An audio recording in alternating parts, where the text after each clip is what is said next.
Okay, hello everyone. So glad you could join me for tonight's late night tutorial where we can make adorable little boop. But first, we're gonna start with some basics in case you either need a refresher course or you've never done this before. So, remove the little bats up here so we have some room.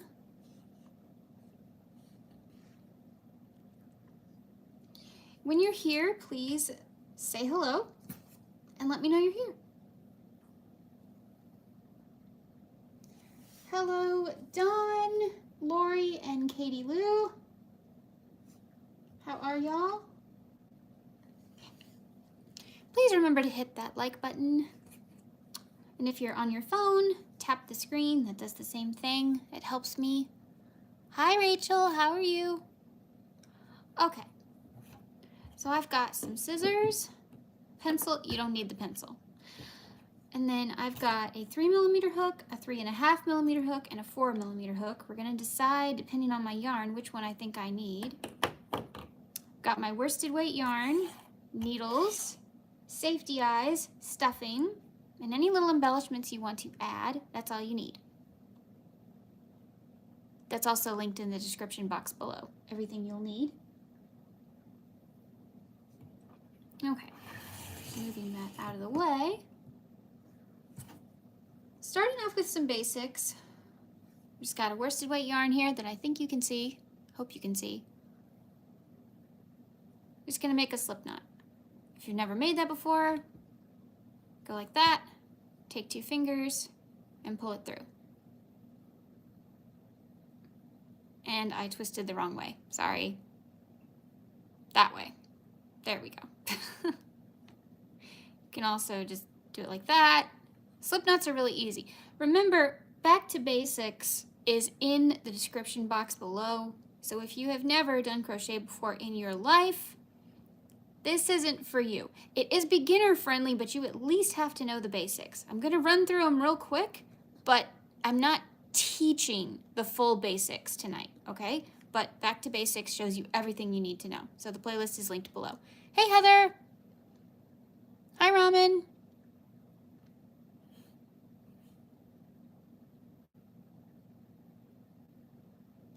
Heather, do me a favor. Watch the chat. Okay, let's start with some basics. I'm gonna grab my 4mm hook, make a slip knot, and chain. I'm gonna wrap my yarn and pull through the loop. Wrap my yarn, pull through the loop. Wrap my yarn, pull through the loop. Wrap my yarn, pull through the loop. Every single time I do that, that is 1 chain. Doesn't matter how many I chain for this because it's just a sampler. Okay. With a chain, we have a front loop and a back loop. We also have a back bump. My personal favorite is to put things in the back bump. If I just insert my hook into that bump, wrap my yarn, pull through the bump and the stitch here, that is a slip stitch. But if I were to go in, wrap my yarn, and pull up a loop, and then pull through both loops, that is a single crochet.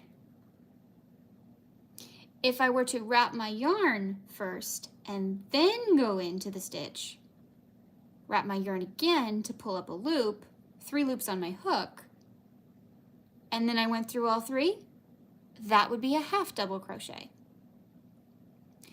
Now we're gonna wrap our yarn again, go into the bump, come on, wrap our yarn and pull up a loop, 3 loops on our hook. Looks like a half double crochet so far, but we're gonna change things because we're gonna wrap and go through just the first 2.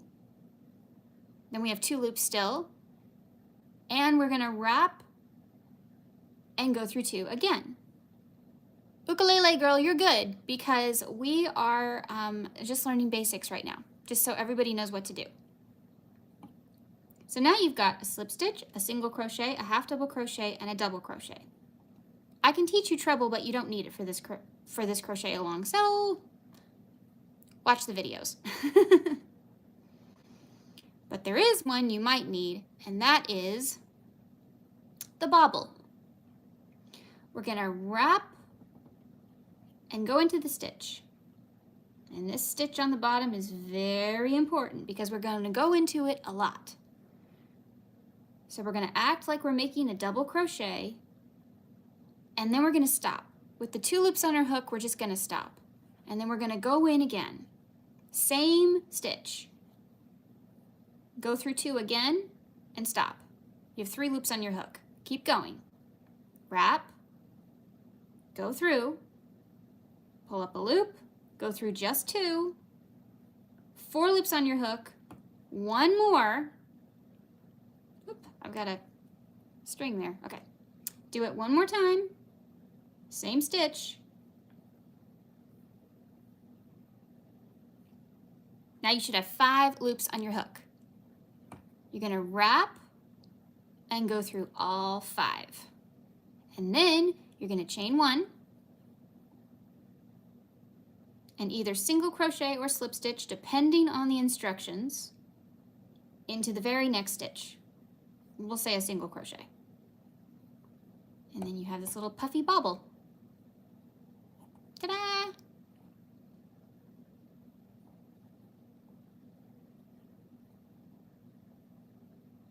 There you go. Now I think there's only one more thing I need to teach you, and then we'll be ready. The magic ring. Yes, you can absolutely just chain 2 and work into the second chain. I'll show you how to do that real quick. Chain 2. 1, 2. Remember, the knot counts as nothing. So this is your stitch right here. You go in and you make all the stitches into that stitch, just like this. So you work around and you're always going into the same stitch. So that's how you would do the chain 2 method. I, however, am a magic ring girl. I have taught the magic ring many times. In fact, tomorrow's Back to Basics video is how to make it 3 ways.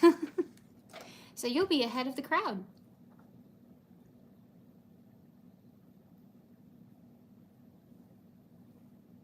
Yes, I know that, Blair.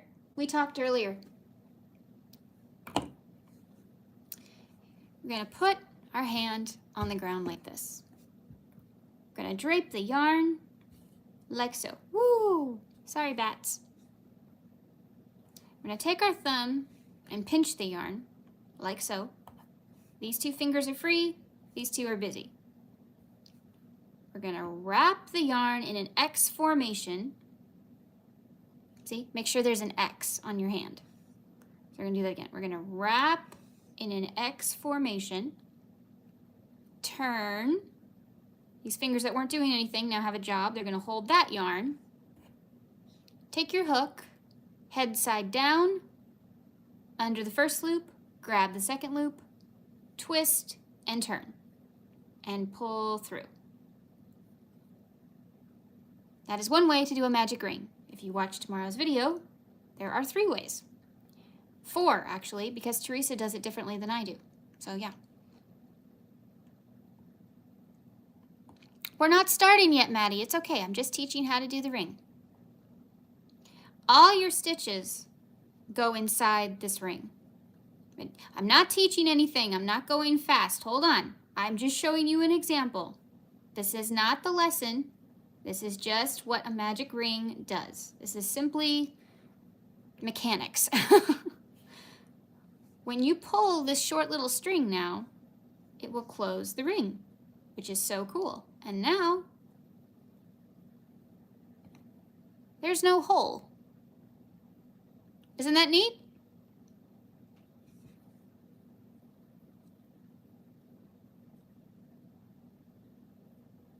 And then if you slip stitch into the first stitch, you make a circle. That's why some people call it a cinch circle or a magic circle or a magic ring or an adjustable ring, or there's a lot of names for this little guy. Okay. I think we are just about ready to start. So go to the description box below the video and you will see everything you need. Here is what you need. You need any size hook from a 3.25 all the way to a 4. I think anything bigger than that will be too gappy for a worsted weight yarn. Okay, I've got a 4mm here. I've also got a 3.5mm. It does not matter what kind of hook, is completely up to you. The size just needs to be from a D to a G. Don't go past that. See, so I've got a 3mm hook here, which would be great, except it's too small. I don't want the fibers to get stuck. See, that's a little too big. Fibers could get stuck like that, so we don't want that. So a D to a G, that should be fine. The thinner your worsted weight yarn feels, because not all yarns are created equal, not all worsted weight yarns are the same, the thicker that it is, you might want the bigger hook. Normally, like when I make my tots, I use a 4 worsted weight yarn and a 3.5mm hook. However, if you're using a chunkier yarn, this is a Premier Basics, you might want to jump to the 4. But remember, there's also a 3.75 as an option. There's also an F hook, so that's good too. Next, you need 6mm safety eyes, or you can embroider your eyes, totally fine. You need stuffing, you need scissors. Pointy tips are best because they can get in those tiny little stitches. I have my pretty little unicorn ones here. I also have my little dots that are curved so I can go right on top of the stitch if I want to.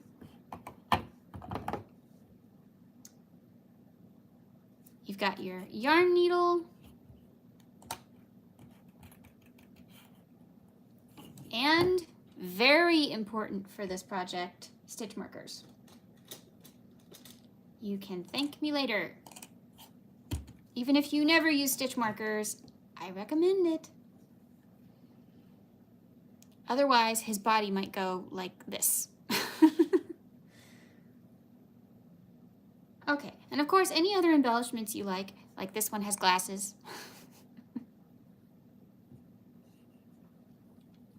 This one has, you know, crazy hair that I brushed out, so you might need something to brush out your yarn if you want to do that.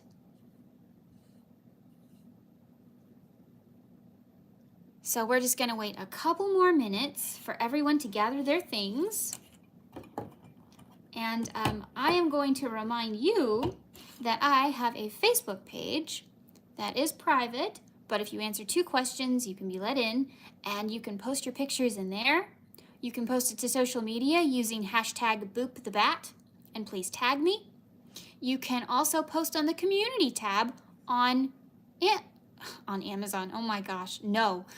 You can post on the community tab on YouTube, and everyone can see your cute little makes. So, any way you choose, I would just love to see your bats. And if we get enough people making them and sending pictures, you can also email me. Then maybe I'll make a little slideshow and we can all see the bats. That could be fun. So, several ways to let me see your bats, but if you make one, I definitely want to see it. Okay, I'm going to look at the chat now because I haven't been looking at the chat.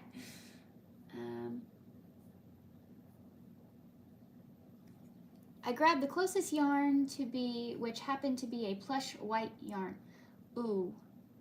That may not work. I have tried to make Boop in plush, and sadly, it doesn't quite work out. The stitch count is a little off.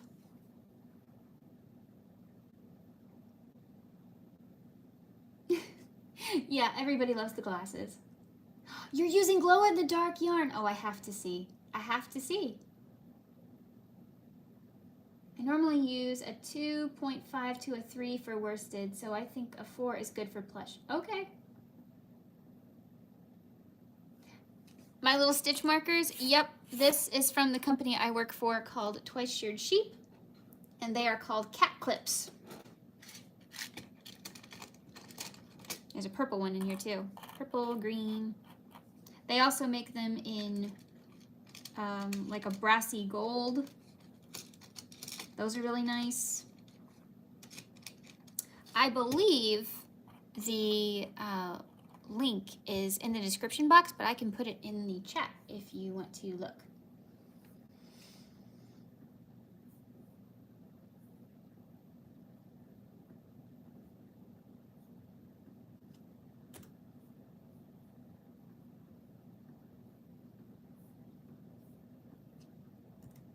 There you go.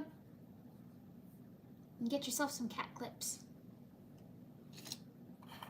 Okay. What else have I missed? You ready? Good. Ooh, you want to use glow-in-the-dark yarn too. Awesome. Okay, before we start, let me just check on Nightbot and make sure it's going to do what it needs to do.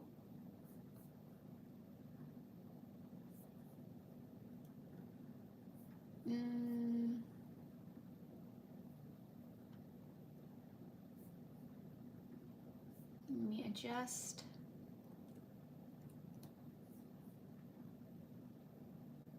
Alrighty. Okay, commands are working. Yay. Okay.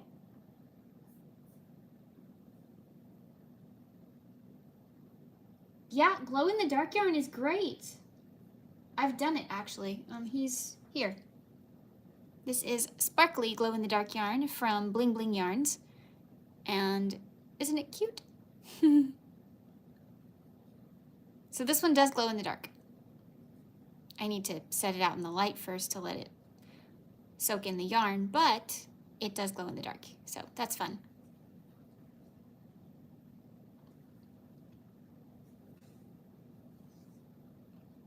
Alrighty, if everyone is ready, we will get started. So I'm gonna run a quick little poll and see who's ready.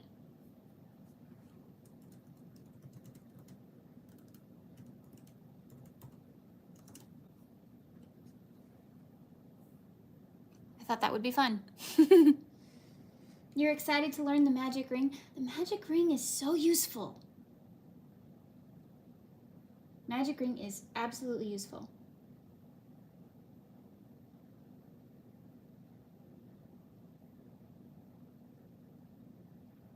What reminds you of SpongeBob?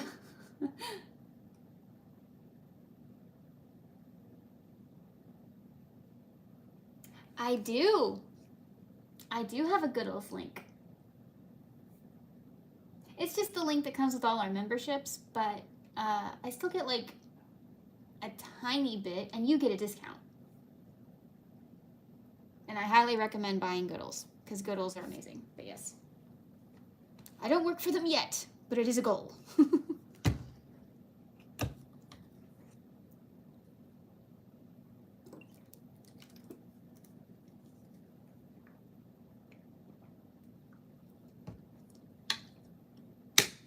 83% are ready. Okay. 86%. Couldn't we get into the 90s?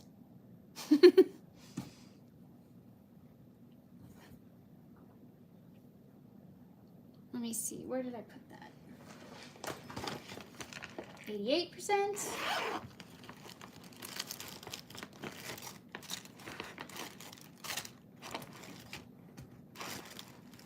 Nope, I got another bat for you. There you go.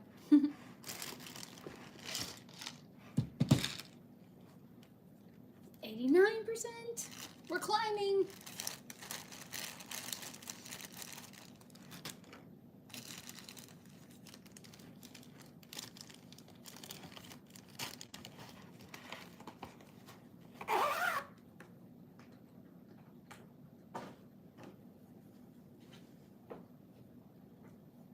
If at any time during this live you hear a soft little beep, that is the device that's sometimes strapped to my arm. It's not right now, but it could be later, especially if I'm going to be doing a lot of tight crocheting. So Just so you know, if you hear a beep, don't be alarmed. It's just my device.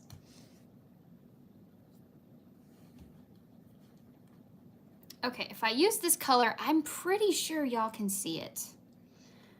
I know it's dark, but it's not super dark.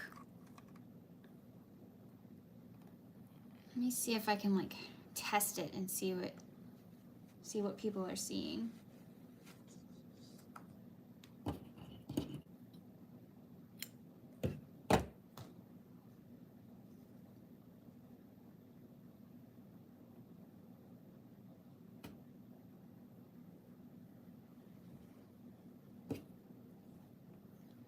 Can y'all see this? I'm gonna test it real quick. Tell me if you can see what I'm doing. We're not starting, I'm just making sure you can see this color. Because if you can't, I've got other colors here.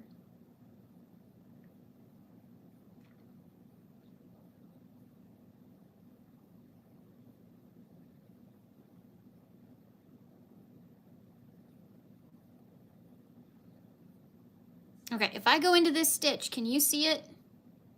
Like that? Could you see that?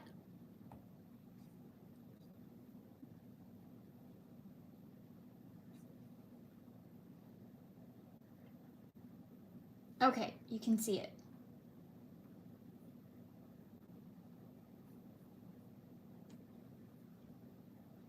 All right, then we will go with this color, which is good because I need this color.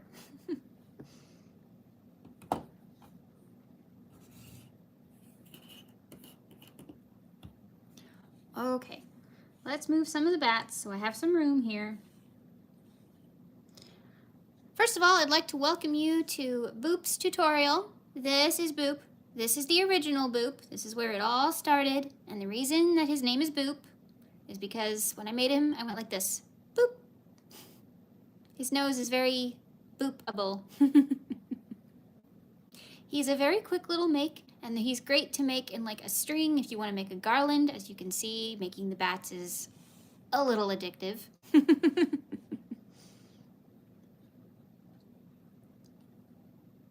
He has two different kinds of feet. This is one version. This is the other. I will show you both. There's also two kinds of wings. And also, you can put the wings different directions. So these are the same, but they're in different directions.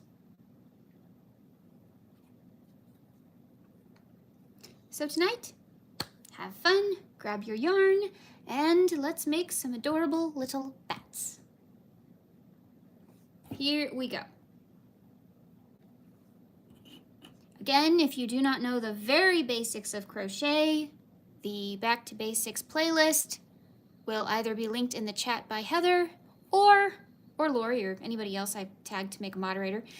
And it's also in the description box below. So if you do not know the very basics of crochet, you may want to come back to this later.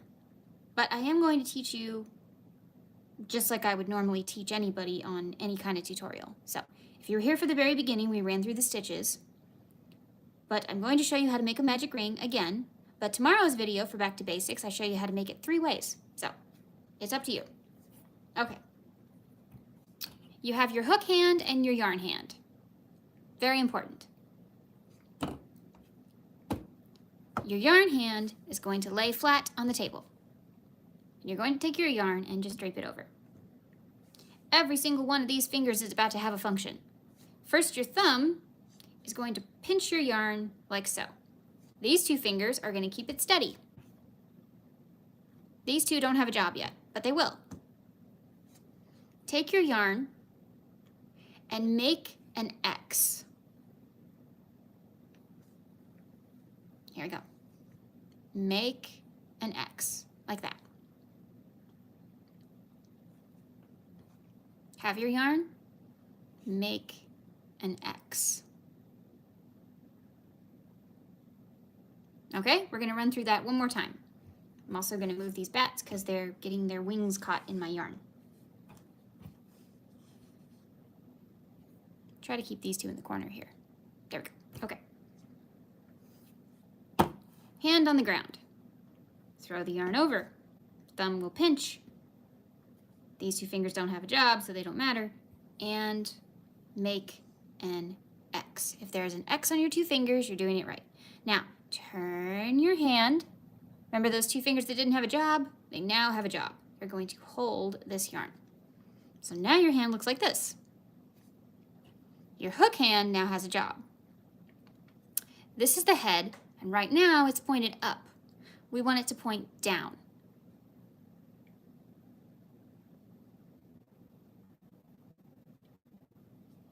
Go under the first loop, like so, and you're going to grab the second loop.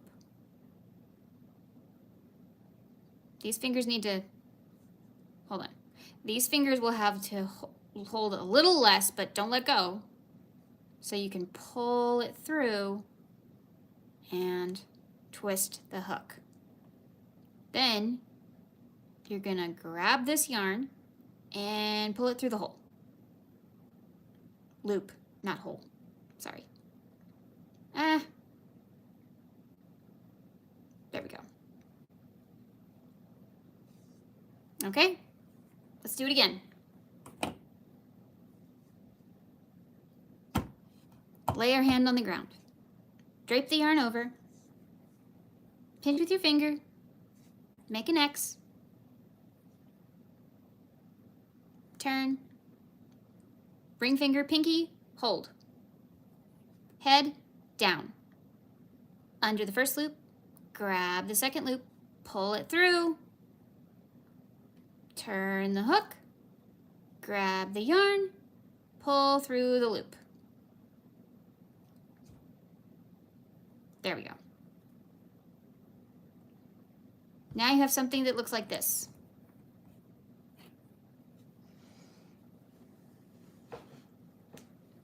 Any questions so far?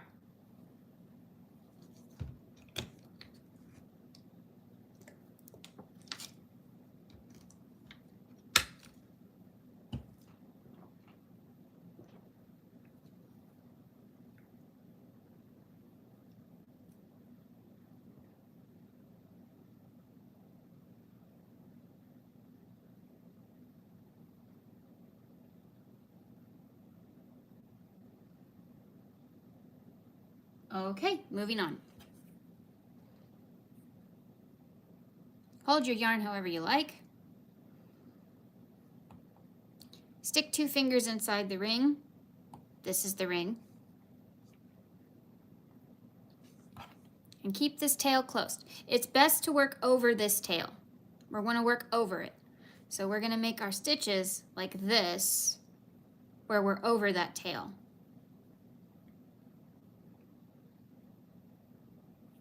Does it look like this, Maddie? Do you have one little loop up here, one big loop down here, a tiny tail and a big tail? If you do, you did it right.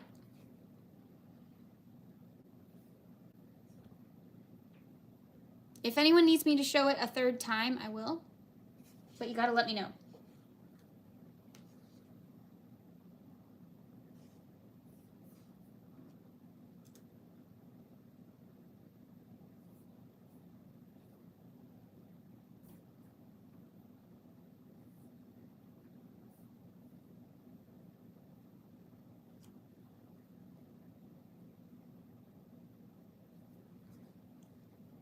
Okay. Sticking our fingers inside the ring.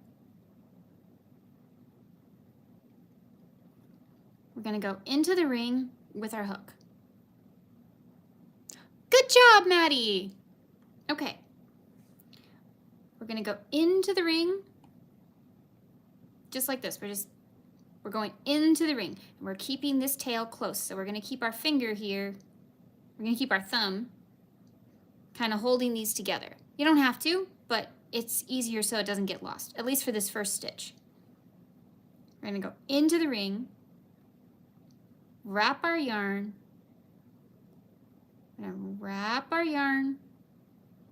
and bring up a loop. So now there's two loops on our hook. Okay, let's do it again. Into the ring, wrap, pull through, 2 loops. We're going to wrap again and go through both loops, like so. And now we have what I like to call the little pie symbol.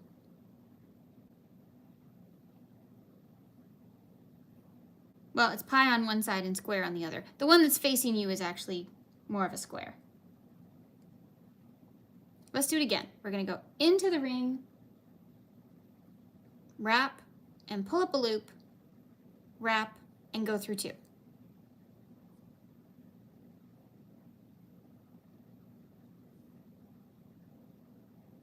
And again, into the ring, wrap, pull up a loop, wrap, and go through 2.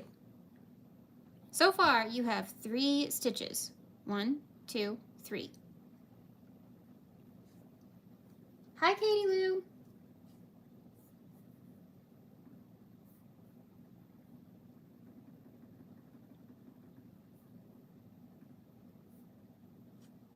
Hi, Kitty Pancakes. How are you? Okay. Into the loop, wrap, pull up a loop, wrap, pull through 2. 1, 2, 3, 4.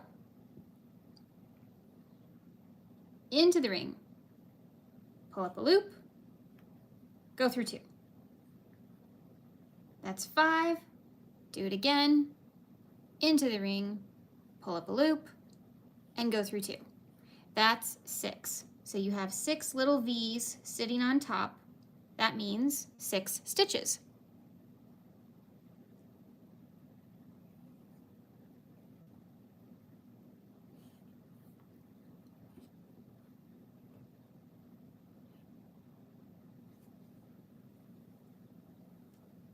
Oh, we got new people. Hey, Andy. Hi, Blissful Babs. Oh no, Maddie.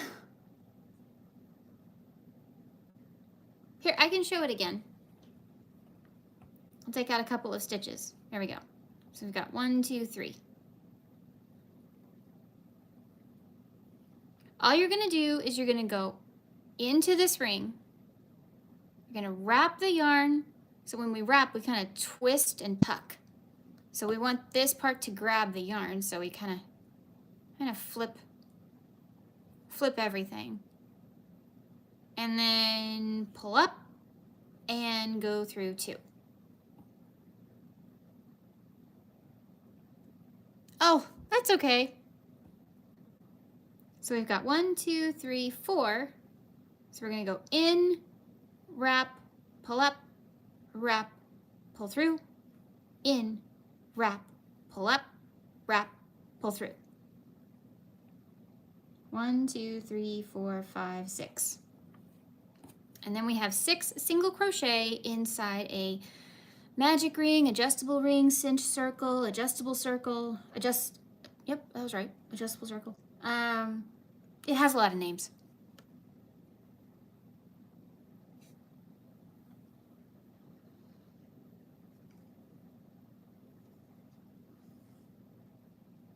Okay, now we're gonna take this little short tail and pull it closed. But we're gonna leave a tiny little hole, just right now. And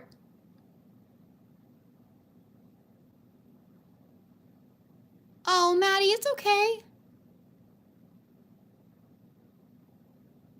What part confused you, hun? That's why I'm doing this live. Ask your questions.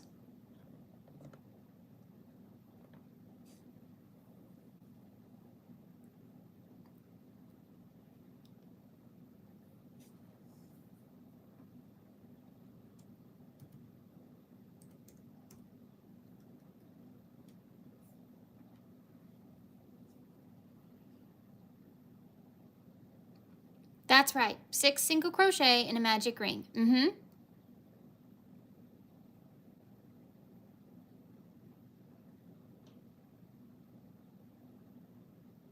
Oh dear. Well, all right. let's start over. We're gonna go a little faster though, because I know some people are waiting to catch up. So we're gonna make the magic ring. I'm gonna twist and pull it through, and then we have the ring. And then we're going to make 6 single crochet into the magic ring. That's where we go in and wrap and pull up and pull through 2. In, wrap, pull up, pull through 2. In, wrap, pull up, pull through 2. In, wrap, pull up, pull through 2. In, wrap, pull up, pull through 2. In, wrap, pull up, pull through 2. And I was not counting. 1, 2, 3, 4, 5, 6. Oh, perfect.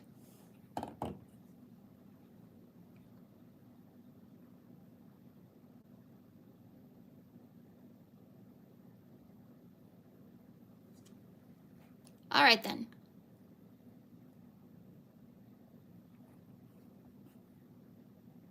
One, 2, 3, 4, 5, 6. Now we're going to pull our little short tail, but we're not going to pull it all the way. We want to still see a tiny little hole in the middle. Don't worry, it won't stay there. It just makes the next step much easier. Hey, if you spam my channel, I will delete you. So be nice and don't spam.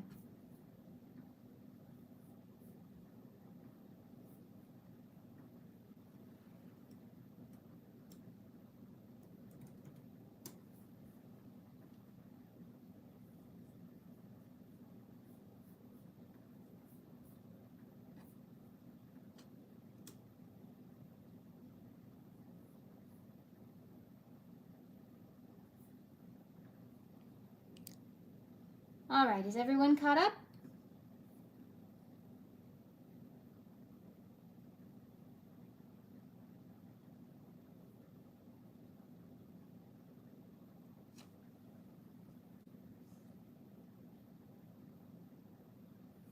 Okay, the next step is kind of fun. We need to go into the next, single crochet. Just a single.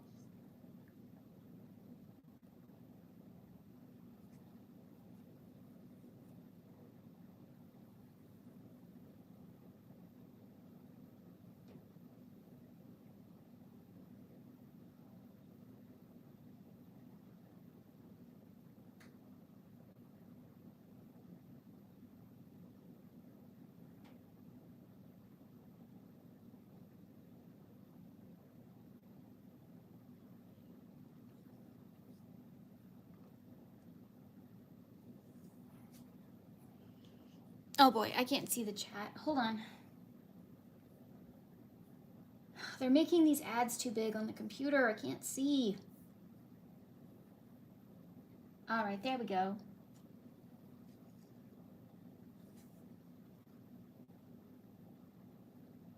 Oh, Maddie and Ukulele Girl, I am so sorry. Yes, it is US terms. I'm really sorry. I should have clarified that. Oops. No wonder you're confused. I'm so sorry.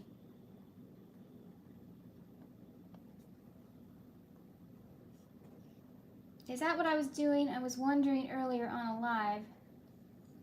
So what are we making? Because I switched from my bandana to follow you. Oh, him. We're making him.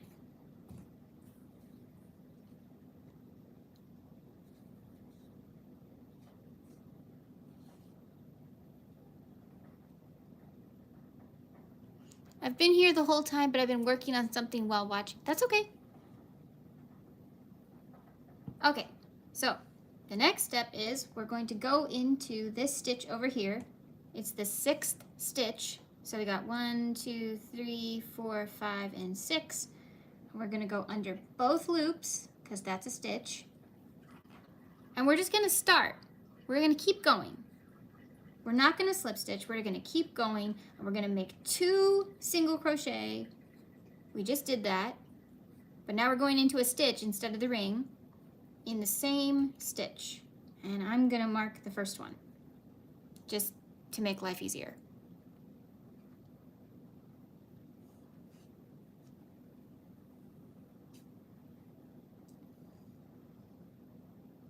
I actually got onto UK crochet patterns recently and I have to specify.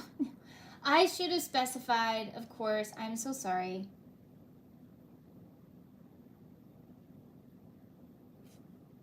Looks like Victoria's going to be my little translator here. Okay, yes, we're going to make 2 single crochet in every stitch around. So we're going to go from 6 to 12. And I'm pretty sure everyone knows how to do that part, so I'm just going to go ahead and do it.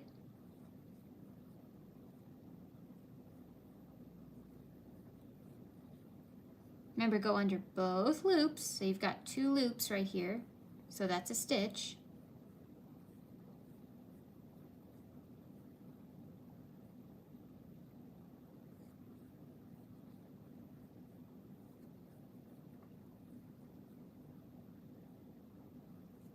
Oh, also I need to specify, we're making the body. Probably should have said that. I'm sorry. It's been a really long week, and it's only Wednesday.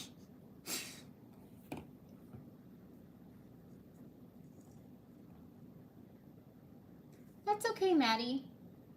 If you want to, you can just watch and try later. If it's frustrating you too much.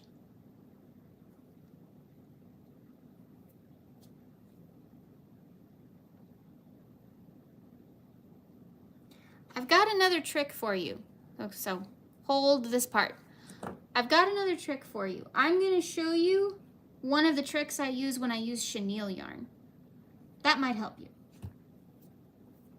So let's say I have no chenille yarn anywhere near me, but let's say that this is a thick, it is kind of thick. This is a thick yarn. We're going to grab a yarn that's a little bit thinner. Not much. I'm going to use a 3 weight. So I've gone from a 4 to a 3. And I'm just going to take a little piece. Not much.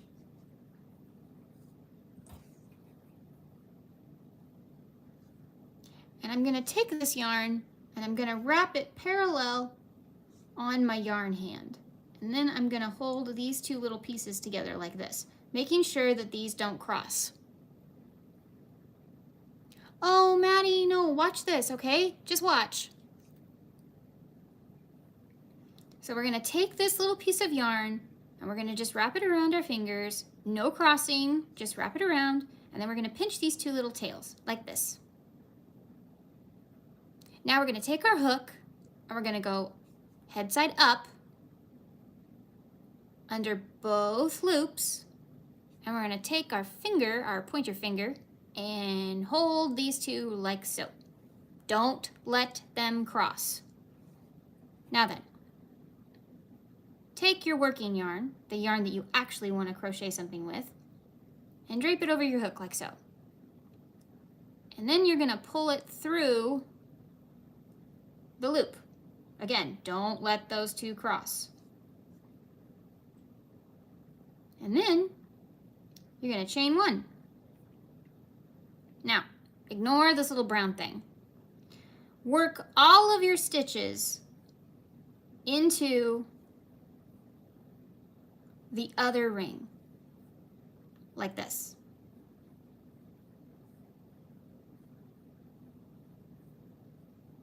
Okay? And now, moving the tail, we're going to pull on one side of this one, and then we're going to pull on the other side of this one, and then I'm going to do the next round real quick. Got a lot of tails in the way. Make sure you're only working with the tail you want to work with.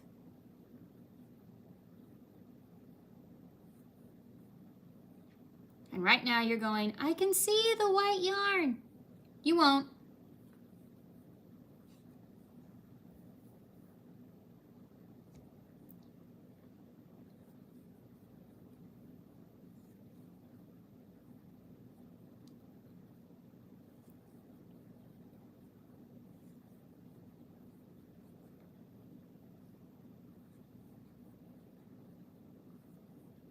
And before you're ready to go to round 3, pull out your hook, turn it over, and pull the white yarn tight.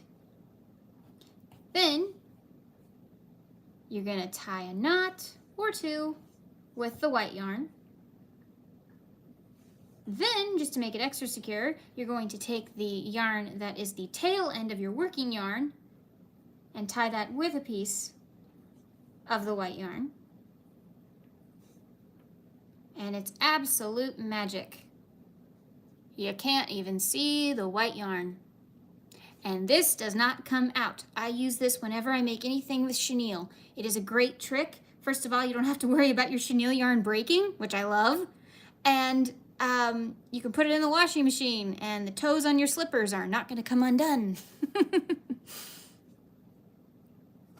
And then of course you can cut this part. But there. So if that little trick is easier for you, then do it that way.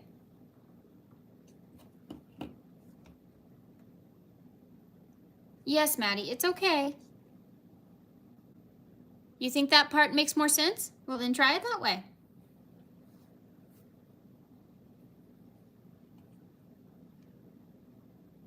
Muffin wants to help make Boop. Your dog wants to help make a bat? Okay.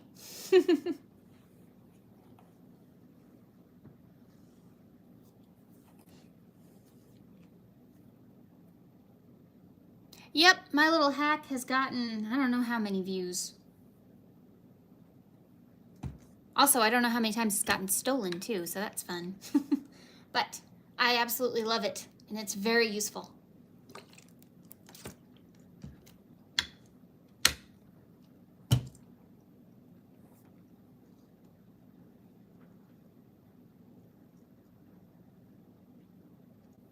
I love doing that with chenille yarn because you don't have to worry about anything breaking off, and you know it's going to be secure. And if you do it with fabric, or this is a fabric, but anything you put in the washing machine, like slippers, or you need to wash your child's doll or something, you want to make sure that all the pieces aren't going to fall off. So yeah, having a little extra security with those knots and stuff, and you know, you can even sew them in. It's just a little nicer. I also use, when I do chenille anything, I also use a chenille needle. It's pointy and I sew inside the fabric threads instead of just the stitches.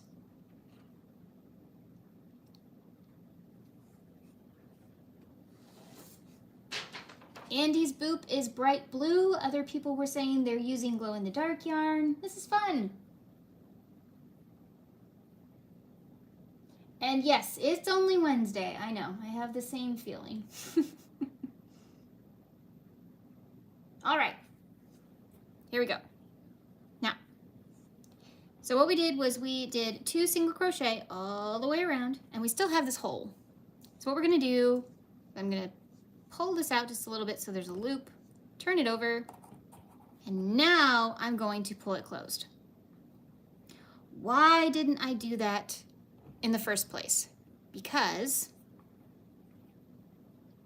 getting into that stitch with this all closed up would have been even more frustrating. So I didn't do it that way. I do the second round, wait, and then I pull the string. Personally, I think it's easier. You don't have to do it that way, obviously. I just think it's easier to get my hook in there. I'm making 2, neon green and with big alien eyes and orange with triangle eyes. Okay. Seriously, y'all have to send me pictures or post in the community thing or my Facebook group. I want to see these. Okay, anyway, on to round 3. Take out our stitch marker and into the first stitch of the row, we're going to do 1 single crochet and mark it. Just 1. Here we go. In the next stitch, we're going to do 2. So this one is an increase.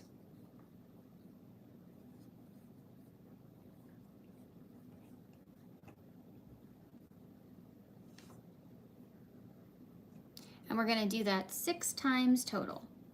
So that was 1. Then we're going to do it again, where there's 1, and then 2 in the next.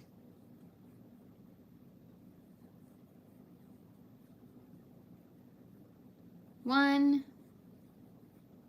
2 in the next.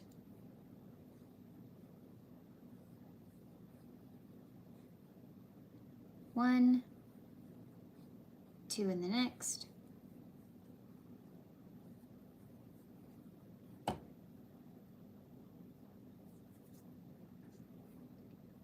One, 2 in the next.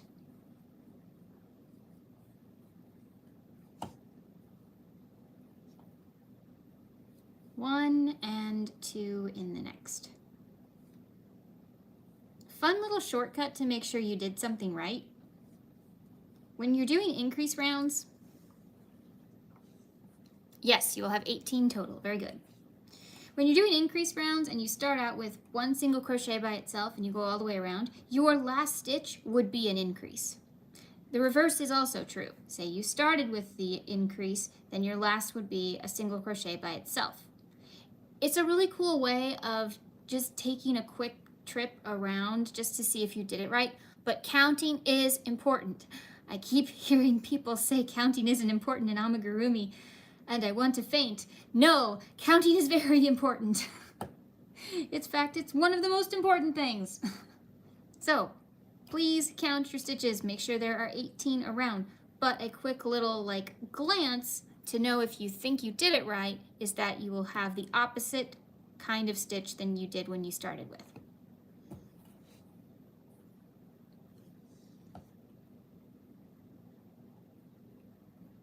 Okay.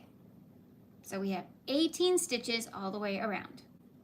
That's as big as he gets. As you can see, he's not very big. So that's all the increasing we're doing.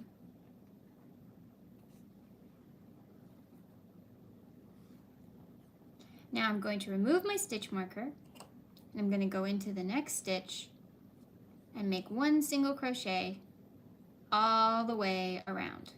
However, I am going to mark this on the side instead of the top.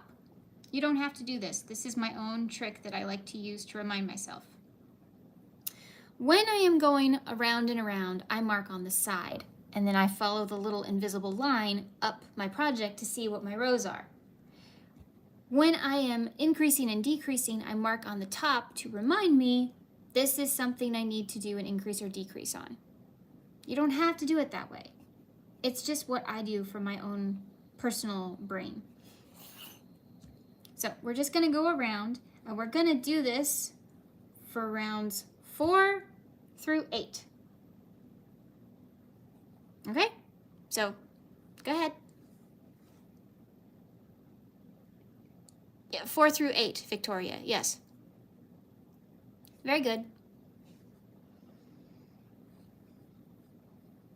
Try to keep your stitches even. Work on your tension.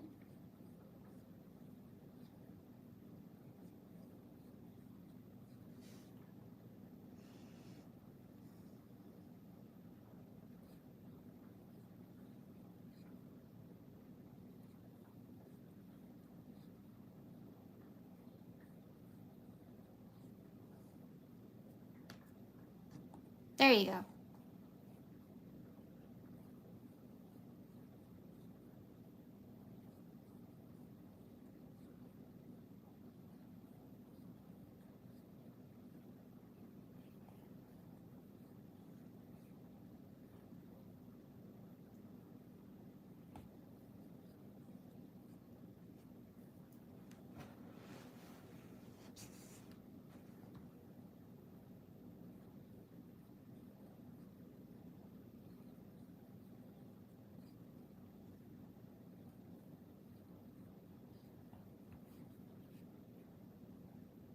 You can always stick your fingers in there and just make sure your little dome is happening.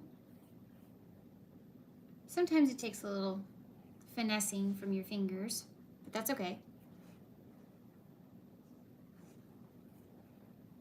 Because as you can see, we want a cute little dome shape for his head.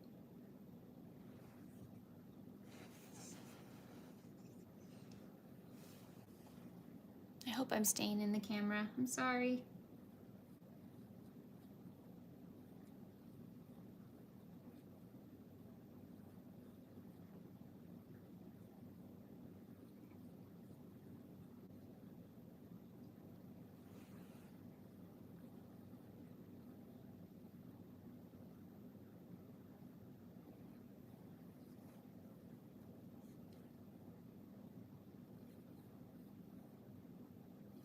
Okay, continue. I'm just gonna check something real quick.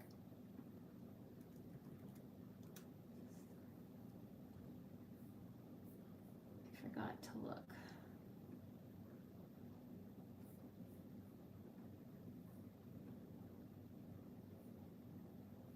Okay.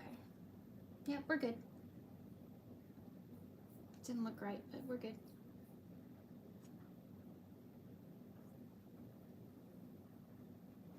One done. On to the pumpkin bat.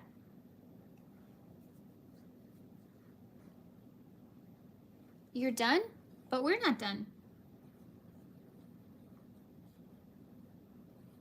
Unless you've already seen my tutorial.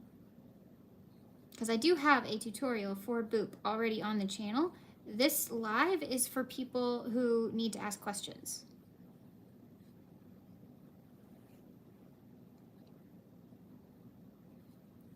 Oh, you're done with those rows. Okay.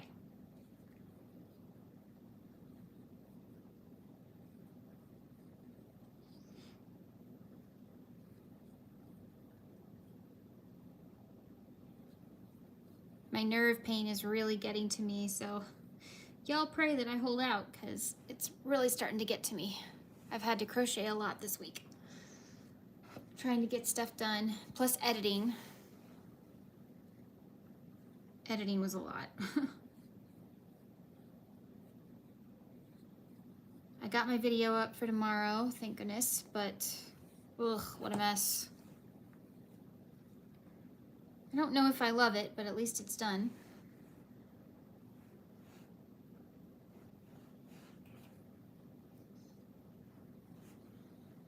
Oh, thanks, Andy. Yeah.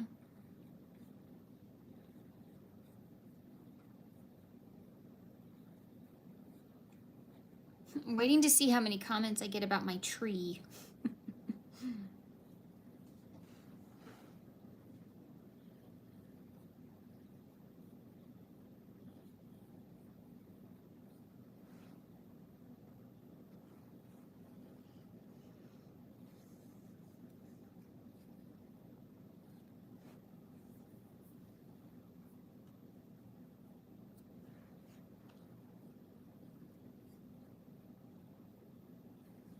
Okay, 1 second.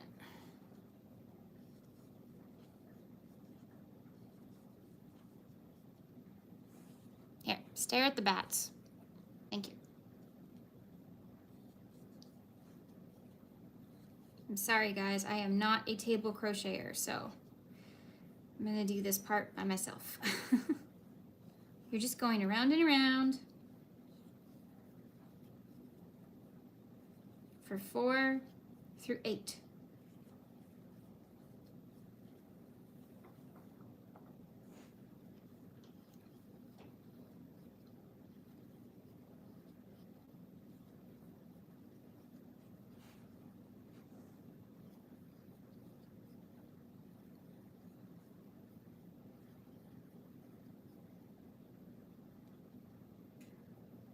$90 stitches. Are you counting how many stitches it takes to make a boop? Because that would be kind of funny actually to learn.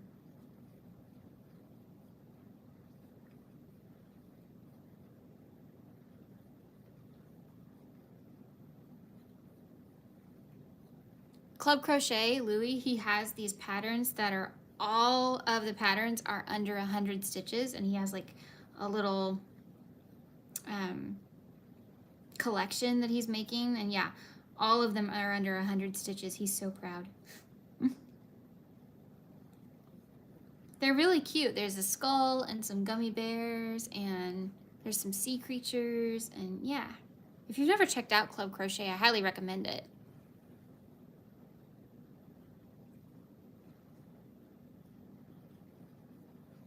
Whoop, where are we at? 4, 5, 6, 7, 8. Okay, I'm on the last row. Yay.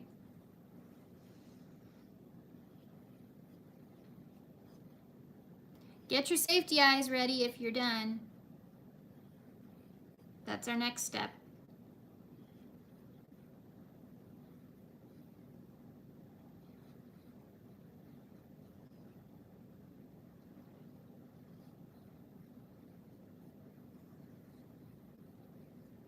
You don't use a stitch marker? I can't do that. I can't keep it straight enough. My brain just doesn't click that way.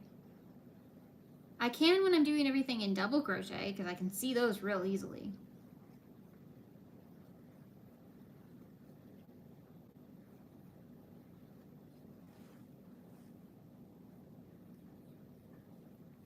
Okay. Now let me just show you, in case you've never seen this before, how I know where to stop. As you can see, the stitch marker is marking the stitch down here. This is the first stitch of row 4. It makes a line. So it's 4, 5, 6, 7, and 8. And obviously you want to stop before you get to number 8. See how it makes a nice little neat line? Slightly off to the side, but that's okay.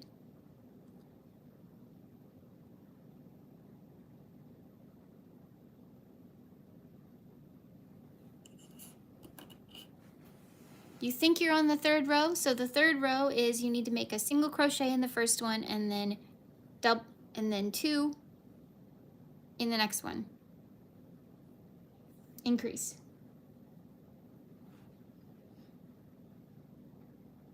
So row 1 is 6 single crochet in the magic ring.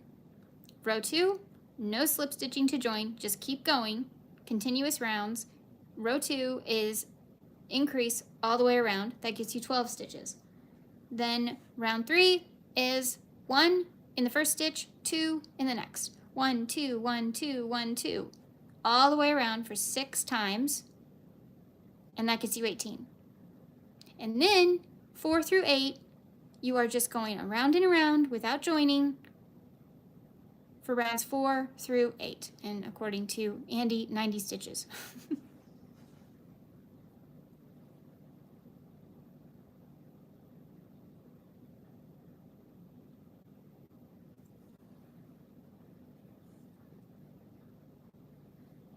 Okay, now I'm going to pull my hook out really wide so that there are no accidents. And I'm gonna get my safety eyes. So everybody get their safety eyes.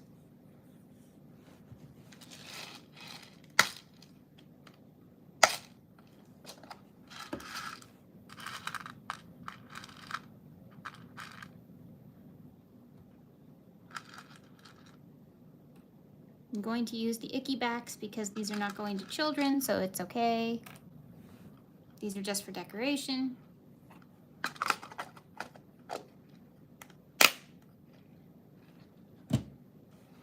Yes, I will give everyone a few minutes to grab their eyes. That sounds weird.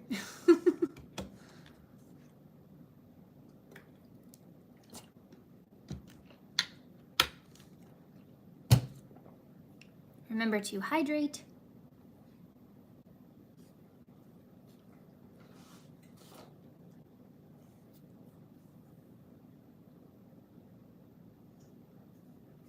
And if you want to know why I haven't taken my stitch marker out yet, there's a reason.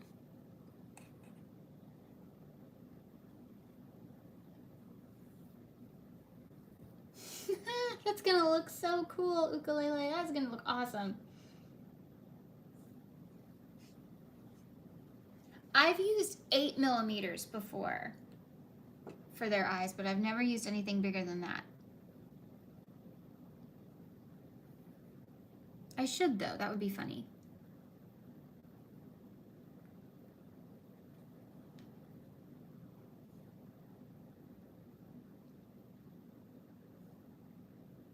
Just make sure the eyes fit on the head.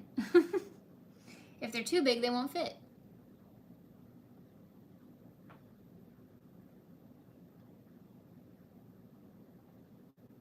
Definitely more than a size 12? Oh my.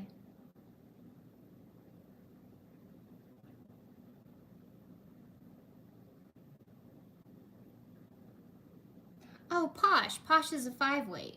Yeah, you might be able to make boop with that. Because it's more on the thin side of a 5, so you might be able to get away with that, yeah.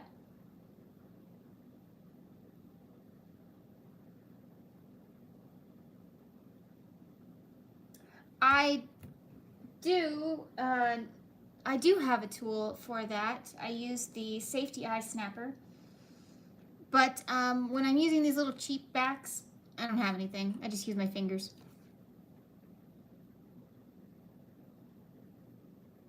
But normally, yes, I have the safety eye snapper. Technically, I work for them, but they never give me anything to do.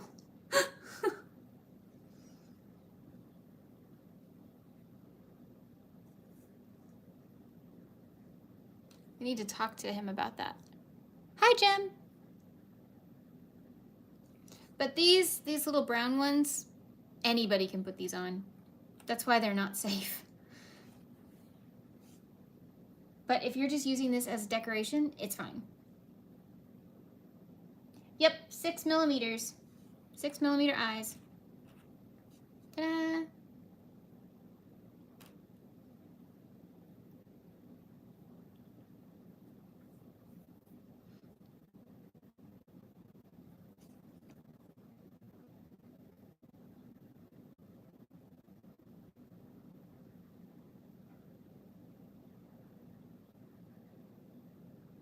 Number 1 boop gets 2 big eyes, and number 2 boop gets huge eyes and or super tiny eyes. Okay. These are gonna look so cute. All right then. Here is what we've got. We have got a boop. This is the back of the boop. What we want to do is flip it around and pinch it in half. So our little magic circle ring here will be at the tippy top. And then we're going to put it on the ground, folded like that.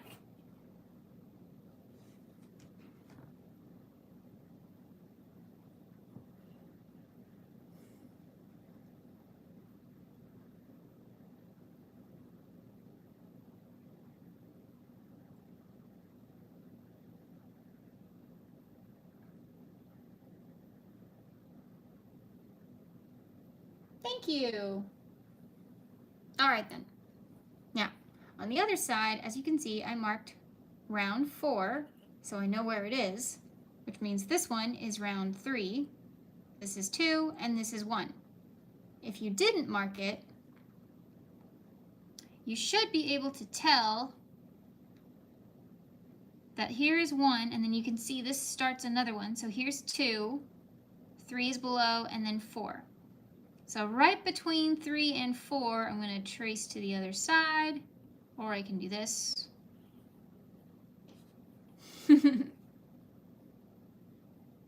And between rounds 3 and 4, that is where the eyes will go.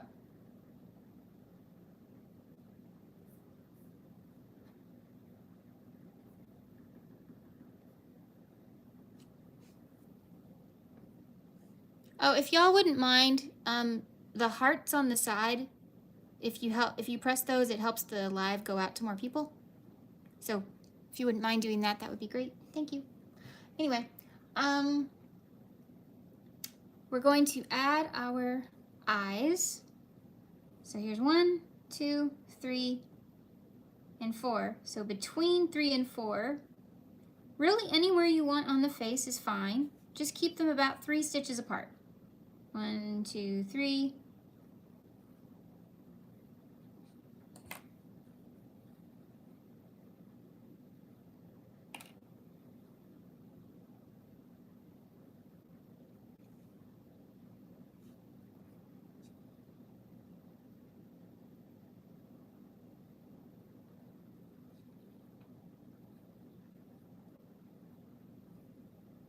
And looks like that.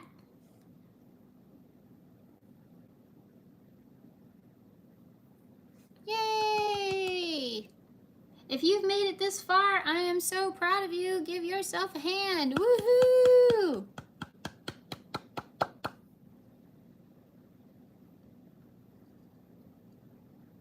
Oh, look at all the hearts. Thank you.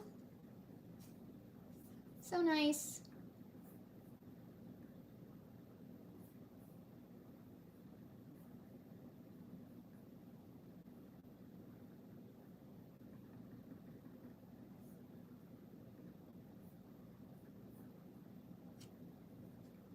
Yep. I'm here, Jim. I am here to answer questions. This is a live tutorial for Boop the Bat. Him. Version 1 or version 2.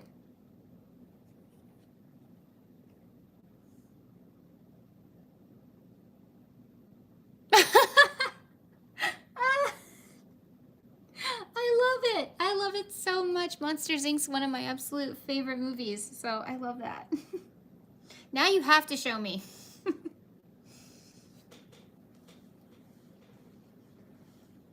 Yep, random notifications. I agree. Also, the ones that it suggests to me all the time is like, I don't follow anything like this. Why are you suggesting this to me? Yeah.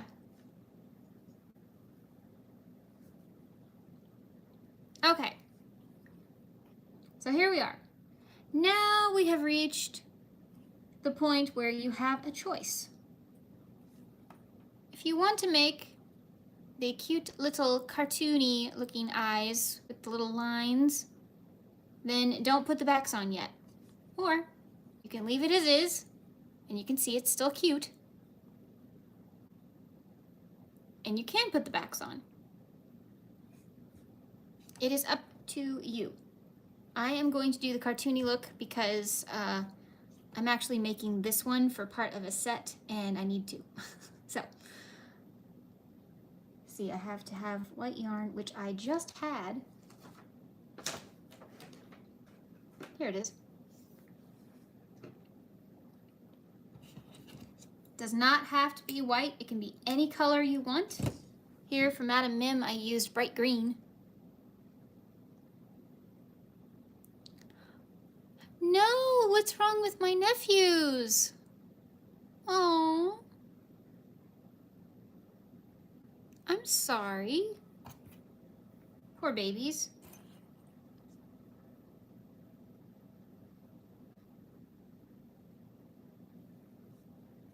Yes, you should. Everyone should have a little Boop. Doesn't he make you smile? He makes me smile. And it's very addictive. Look. As you can see, there are many ways to make Boop. You can even give him glasses. Or make him glow in the dark. Or make him inspired by a Disney villain. This is a evil queen, if you were wondering.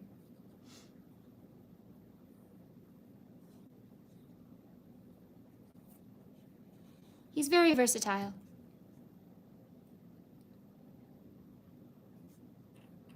Okay. So if you're going to make his fancy little eyes, then thread your needle.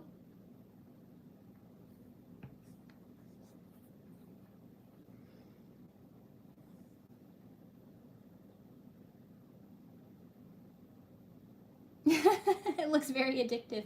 Yeah, if you make a Boop the Bat, please, please tag me on social media using hashtag Boop the Bat. Also tag me, the Spoonie Stitcher. You can put it in the Facebook group, which is linked down below, or you can post on the community tab. That is now an option that YouTube has given you. So, I want to see. Everybody loves the one with the glasses. Yep. Okay. We are going to go up. So here is row 4. We're going to go kind of in between row 4. So not quite in row 3 and not quite in the gap. We're going between the 2 threads right here because we need it to grab something. There. Hey, Timmy! And we're going to pull up and leave a tail. Small tail's fine, but a tail nonetheless.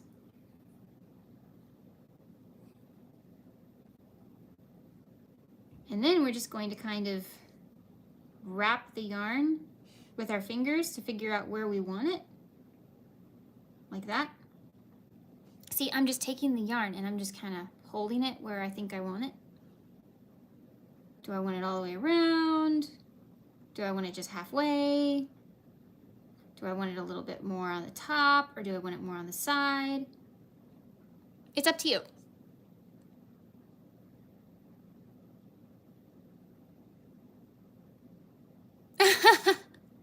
I love Fosters.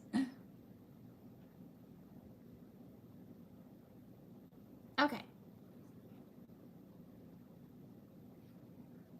We're going to look for another one of these in-between stitches somewhere towards the top of this eye.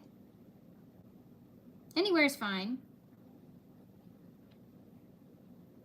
And go through. Now when we pull this, we're going to be very gentle. Very gentle. Okay? There. Now, I don't want this to move when I do the other eye. So what I like to do is stop and add the back.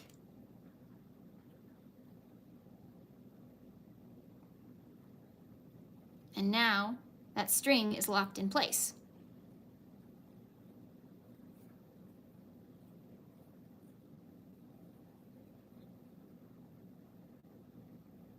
Ta-da! Now we just do the same thing. We go up through the bottom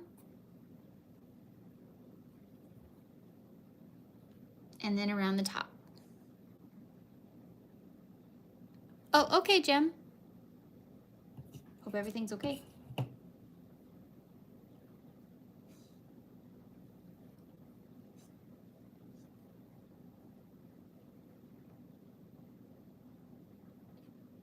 So see, we found another one of those in between the stitch kind of things.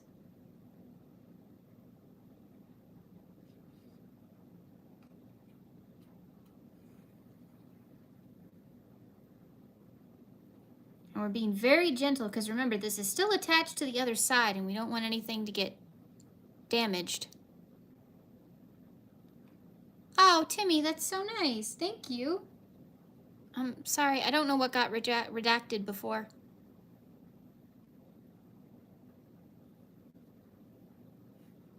Now then, I'm gonna go on top and pull gently, very gentle. We do not want to be aggressive with this yarn. Very gentle.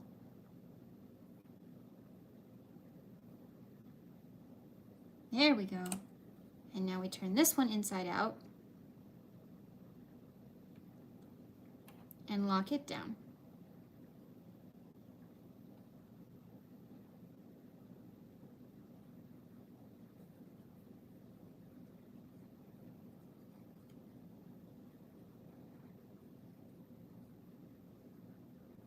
Oh, good. I was kind of hoping this would happen so I could show you how to fix it. Just take your needle and just kind of pull out a little bit. Just pull to the side, being very gentle and very cautious. It's not gone, it's just sunken. There we go, see? Ta-da!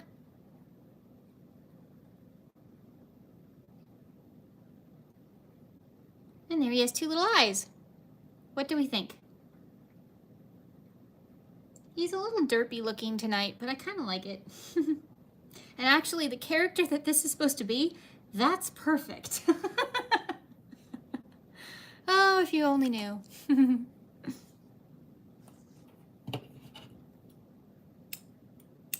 but I can't tell you. Not yet.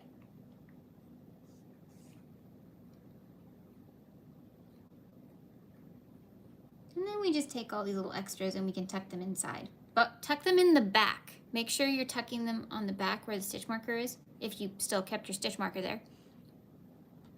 Because we're gonna work in the front and we don't want to get all tangled up. So make sure that it's behind the eyes so that we can still work in the front. Isn't he cute? Yeah, he's a little derpy, but he's cute.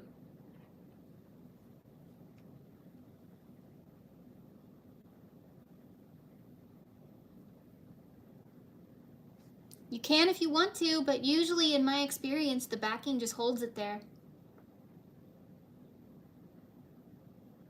Especially if you made it nice and snug.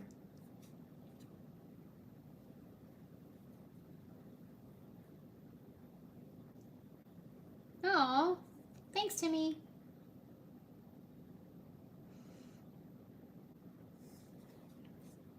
Okay. Onto the nose. Now give me 1 second because I didn't plan this right and I need to figure out what color this one's nose needs to be.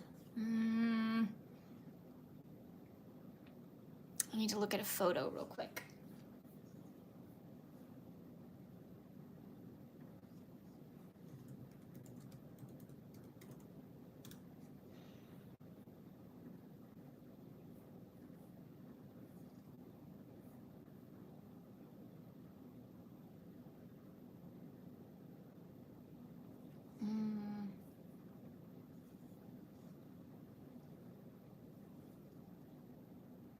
I think red.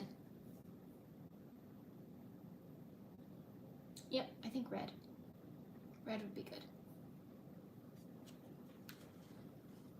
Let's see if I've got a little scrap of red in here. It looks like I do. This is great to use your scraps. Great project for scraps.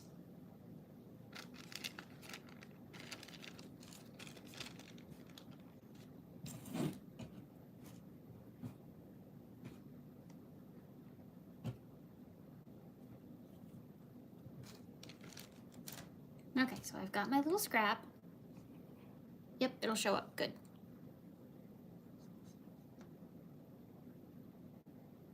Well, that was very kind of you. All right, everyone, get your nose color ready and thread your yarn.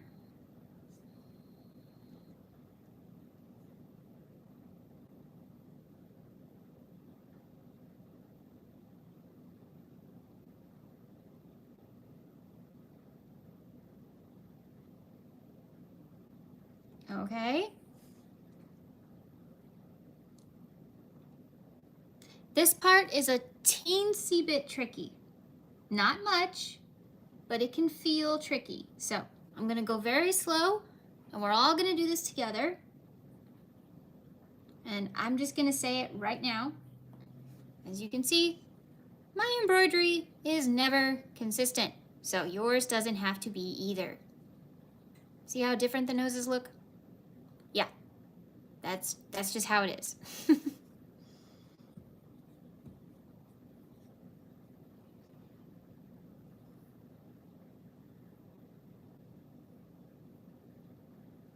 Okay.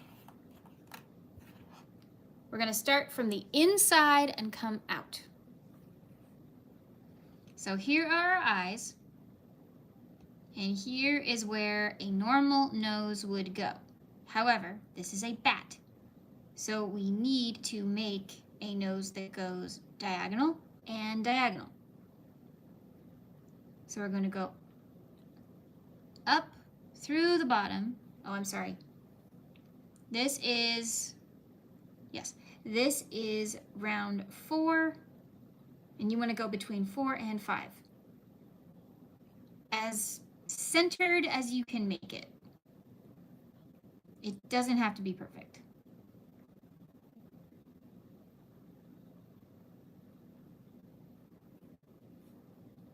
You just want to be between the eyes.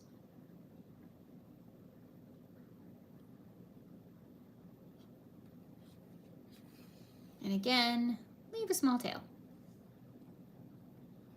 Okay? Right now it looks like a snake. We need to turn this from a snake to a bat. Magic!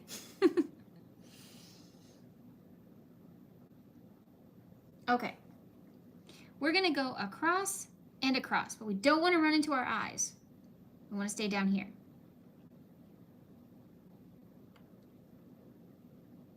So I'm going to go underneath the eye, and I'm going to go in this little between the stitches thing again.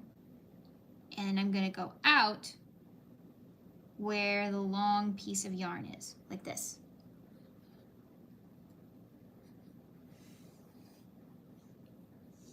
You cheated? Okay, I want to see.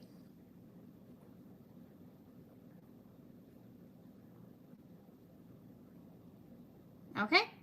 So now we have this teeny tiny little mark that's going diagonally. Can you see? All right then. We're going to do that again. We're going to go down through the same area and up through the same area.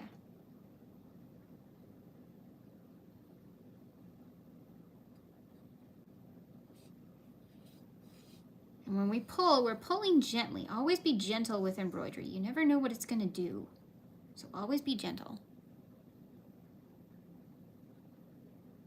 We've got 2 on this side. Now we're going to go on the opposite side, which is right here. Here. Yeah. And out through the same place you just came out of.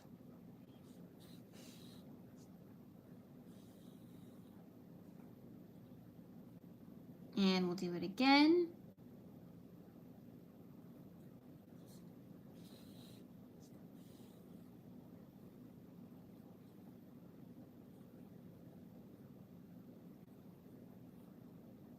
See?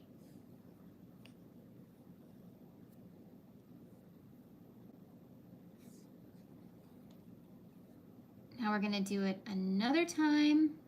So we'll be 3 on this side.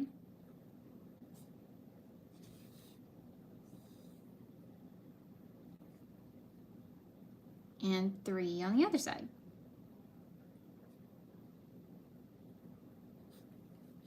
Now you're asking, Shannon, why didn't you just do all 3 at once?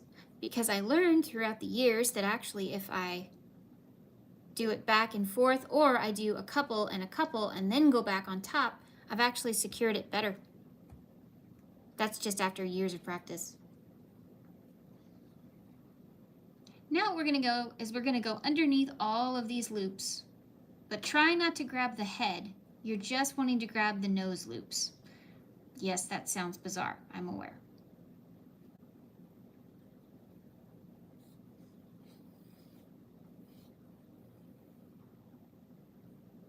And again.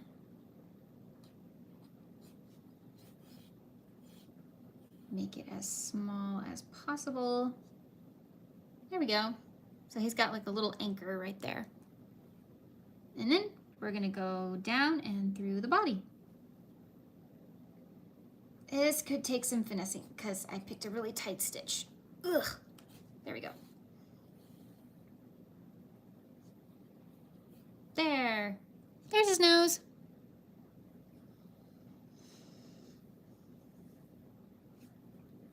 On the inside, see, if you started close enough, you should have your other tail that's close to this one, so you can just tie a knot. But be careful, you don't want to change the other side. That's why I wrap a couple times when I tie my knot, so it's got something to hold on to. You don't have to do 3. That was a bit excessive on my part, but I decided to do it anyway. And then you can just snip that yarn.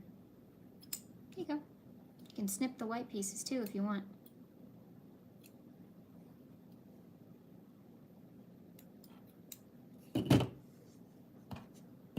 Now I've got more scraps for my scrap bag. But save those scraps because you're going to need them. That's what I like to use for stuffing. Okay, so if we flip him over, anybody else think he looks like Rudolph right now? Oh dear, I made a Christmas bat.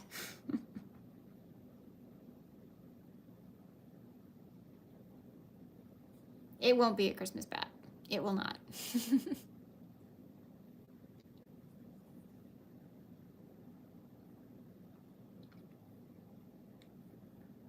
Okay, when everyone is done with their noses, let me know, and we will move on to the next part of the body.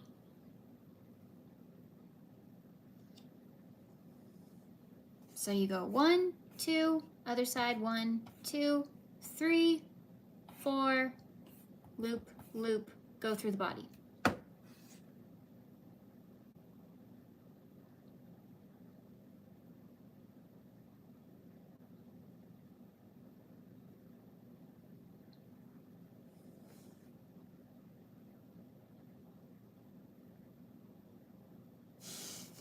Rudolph the red-nosed fruit bat. Oh no. Oh, that's funny though. No, Heather, we haven't made any accessories yet. No wings, no ears.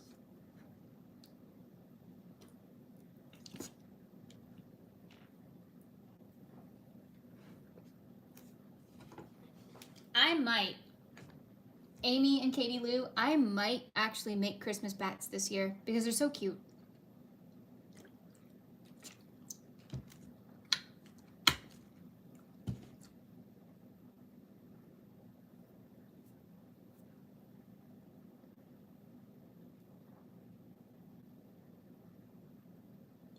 Pastel blue and a lime green nose. You know what? Everyone can see him. He will not be ignored. Have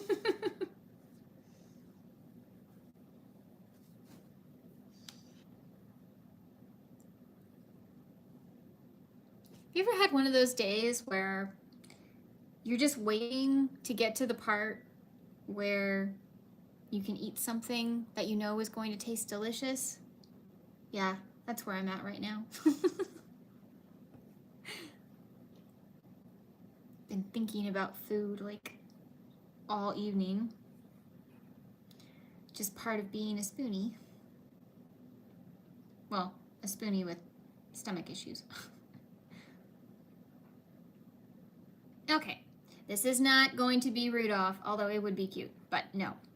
We're going to move on and fix the body. So right now we have a dome. We need to make a little waist and little legs. Boop is the perfect addition to a boo basket, just saying. Yeah, Heather's content is so cute. So my friend Heather at Heather's Creative Corner, she does lots of Woobles related things. If you love the Woobles or want to know anything about them or want to know what their kits are like or their boxes are like or whatever, go to her channel. And she also does baskets, kid baskets, teacher baskets, you name it. So yes, this would make an adorable little addition to a boo basket.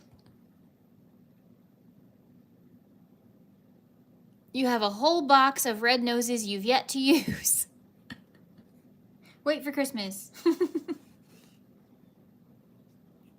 Okay.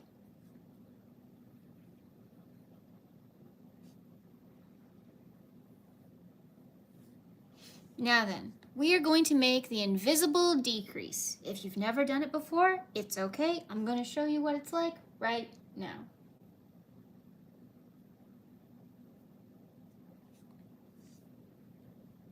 You're going to take your hook, and remember I told you in the beginning we had front loops and back loops? So the front loop is facing you, and the back loop is behind the front loop. So B and F, really that's all you have to remember.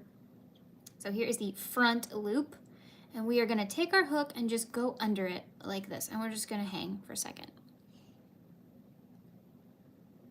And then we're going to go into the next stitch. Yeah, we're not going to pull through anything. We're going to go straight into the next stitch.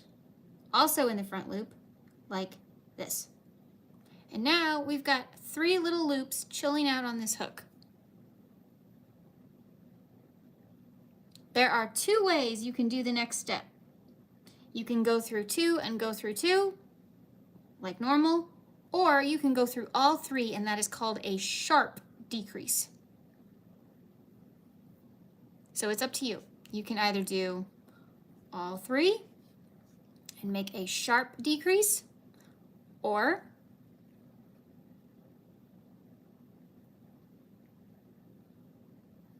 you can wrap and go through 2, wrap and go through 2. Either way works. Personally, I like the sharp decrease, but there are 2 options for you.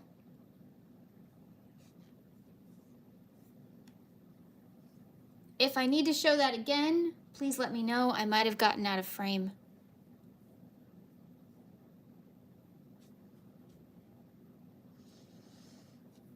Does anyone need to see the decrease again?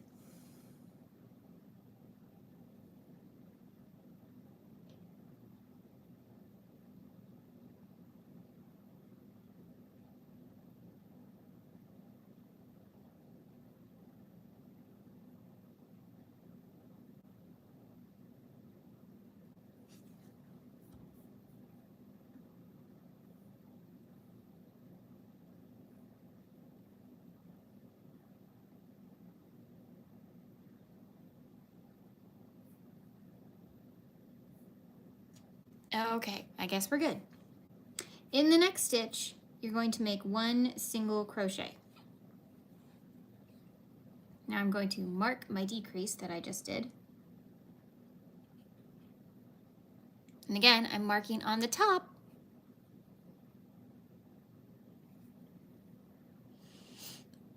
Does rapid decrease alter the design? Not really. I mean, your waist might be slightly skinnier, but I don't think it's really that big a deal. So we're going to do that again. We're going to go under the front loop, wrap and go through 2, wrap and go through 2, or wrap and go through all of them.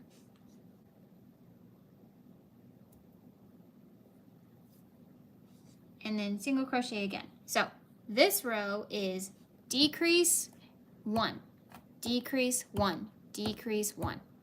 You do that 6 times. I'll show you the sharp decrease again.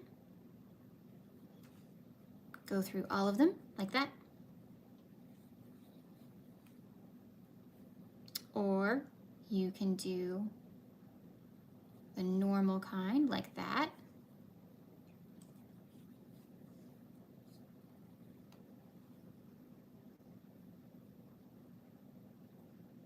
I'm just kind of alternating them right now because I'm teaching. Showing y'all that there are different options no matter what you would like to do. Okay, now remember what I told you before when we were increasing and decreasing and the stitch will be the opposite? Well, remember, we started with a decrease, and so I'm ending with a single crochet by itself. I probably did it right. But always count your stitches. You will have 12.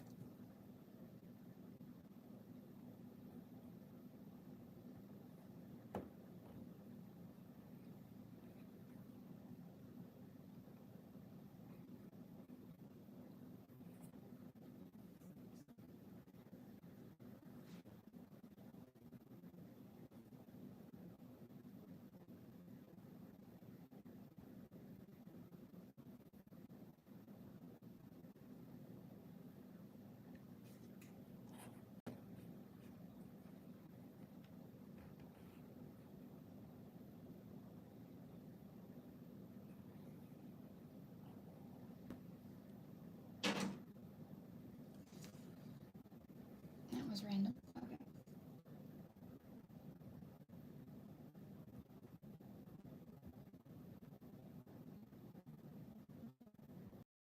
Yes, ukulele girl, you are correct. That is the pattern.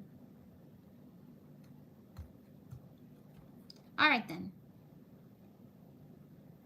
Now, we have two options here. We could either pause and make the ears, or we could stuff. It doesn't really matter which way you do it. I think I want to make the ears.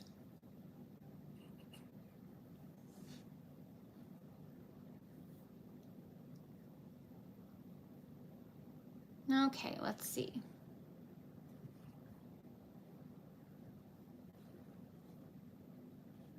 I'm just going to pick a color I think you can see, because the ears I'm going to put on this thing are black, and you cannot see that.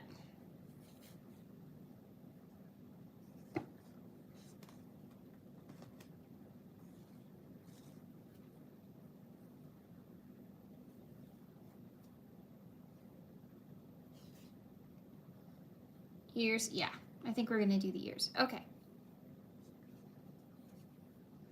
The ears are super quick. And you need to make 2 of them, obviously.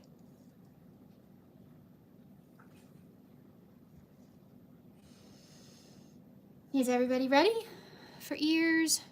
So grab any color you want that you want to use for the ears of your bat. Obviously you can make them match. You can make them any color you wish.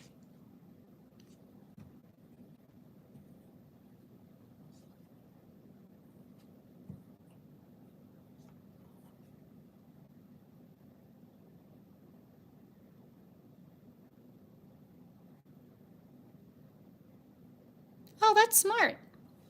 Okay. Remember when we made a magic ring before? We're going to do it again.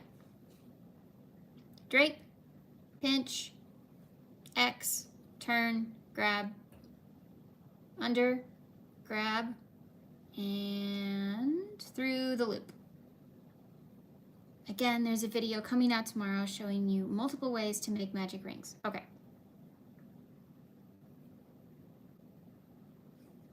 First thing we're going to do, oh, hold on. What is happening?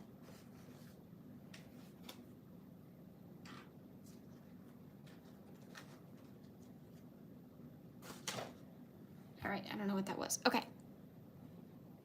First thing we're going to do is we're going to make a single crochet. Ta-da! Just like we've been doing.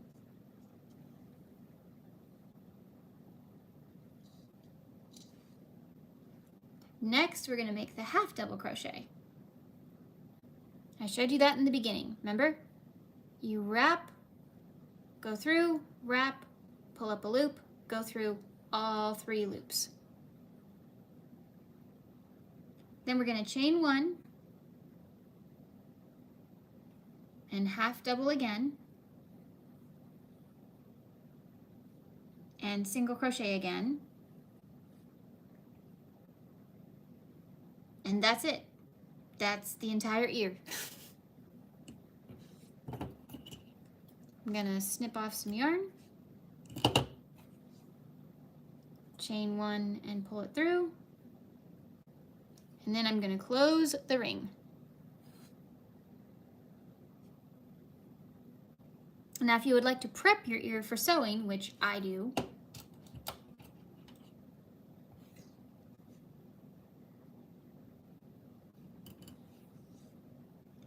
this is the part you just tied off. This one's fine. Get the other part of the yarn and go through the other side. You might have to do it a couple times. There we go. Now you have a string on both sides. So now your ear will be easier to attach. So you're going to make 2 of these. If I need to show it again, let me know.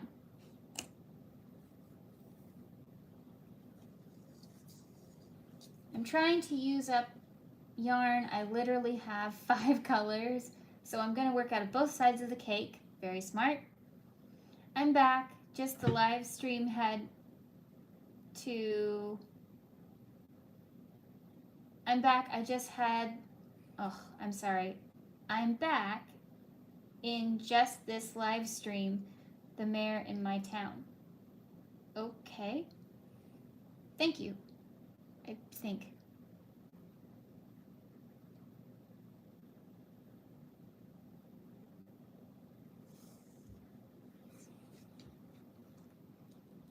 Please show again. Okay.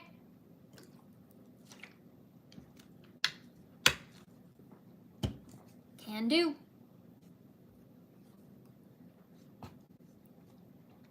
We're making a magic ring just like we did in the beginning. So we're draping it over the 2 fingers. And we're pinching. And we're making an X.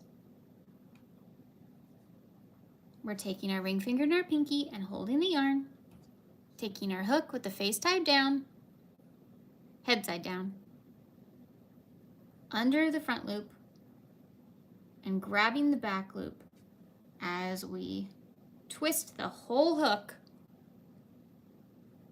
and then grab the yarn that the ring finger and the pinky are holding to go through the loop so that everything stays in place. In the ring, we are going to make a single crochet, just like we've been doing, a half double crochet, which is where you wrap the yarn, go through the ring, wrap again, pull up a loop, 3 loops on your hook, and you go through all 3 of those. Then you're going to wrap and chain 1. Then we're going to make another half double crochet, wrap into the ring, wrap, pull up a loop, 3 loops, wrap and go through all 3. And then make a single crochet. And you're done. Snip the yarn.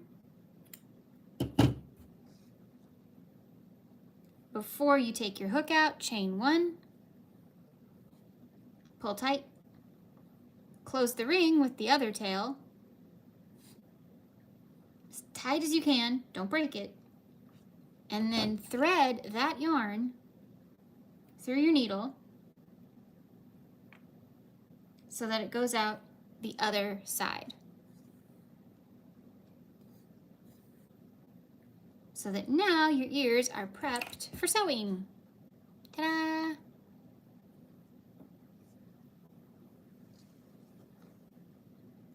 I just shared the live to the mayor of my town, and I don't apologize for the spell. Oh, and I don't apologize for the spelling because I'm speaking into the microphone on my phone to type. Oh, that's okay. Okay, so you have 2 ears.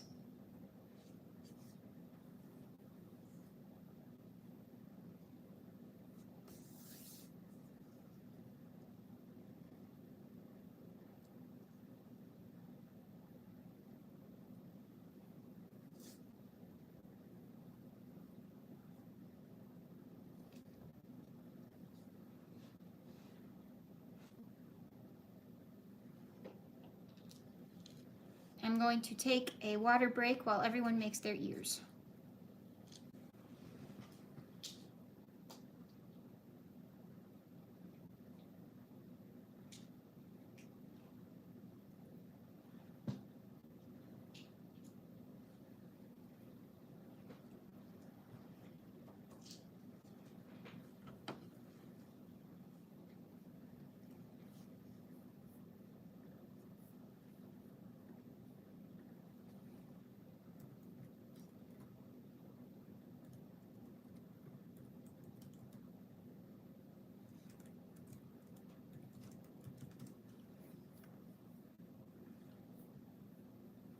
I need to start typing again.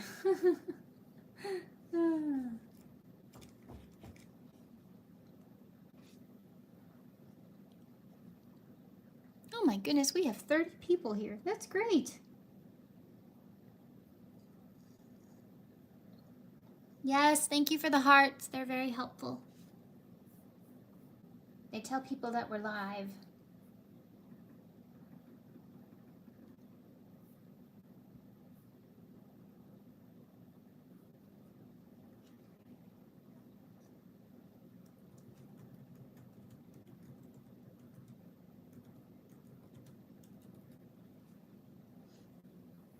Okay. I need to put this link in there and I can't. Why is it not working? There we go. This is for the person who asked earlier about my Goodles link, if you would like to use it. There it is. Your boop looks like a mouse. Oh no, did you attach the ears? You're not supposed to do that yet. You have to put them on a certain way. Otherwise, yes, it looks like a mouse.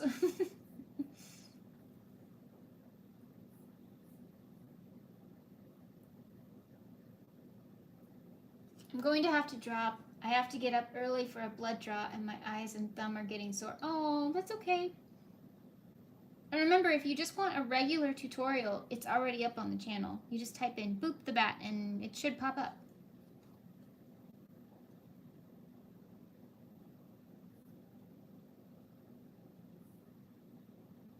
I think this is going well. Oh, good. Thanks, Andy. Okay. Now for everyone who's concerned about it looking like a mouse, you're going to kind of pinch them in. See? So it's more like that. That's his ear. Not this.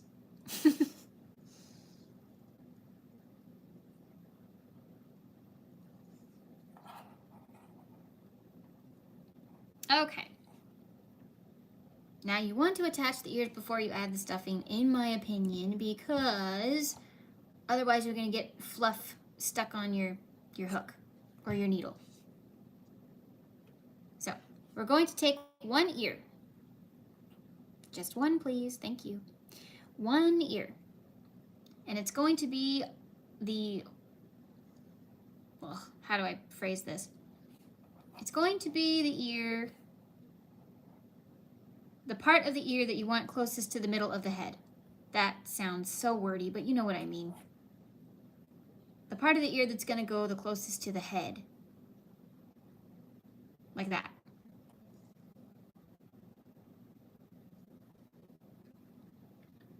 And here is the magic ring, and we are going to go just to the side of that. So between rounds 1 and 2. And remember, it's folded in half. We can still kind of see where the center is. And so there we go. We're just going to go down. And we're going to pull through so that our little knot that we made is through the hole, so we don't see that little knot. There. See? Well, you shouldn't see it. That's the point.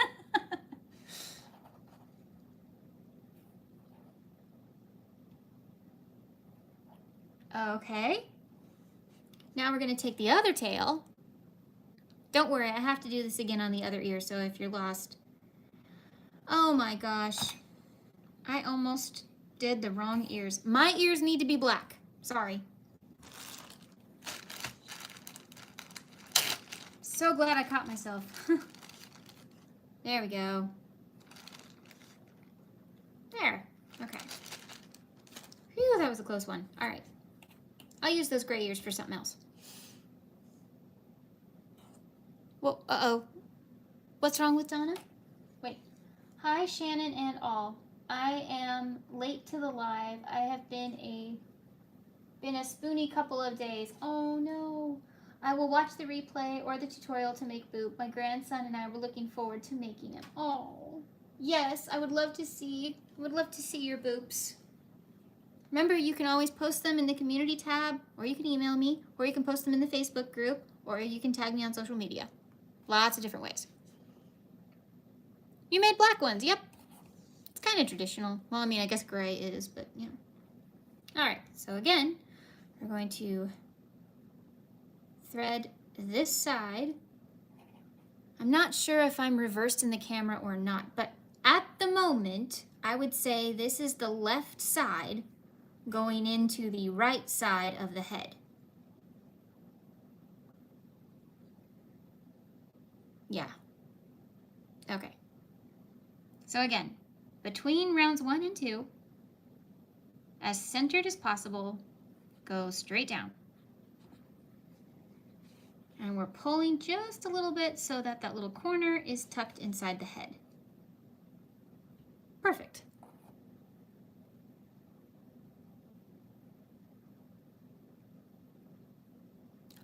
Jem, I get it. You know, when hair is being difficult, there's nothing else you can concentrate on. Totally understand. Oh, good. I can't wait to see. Okay. Remember, hashtag boop the bat.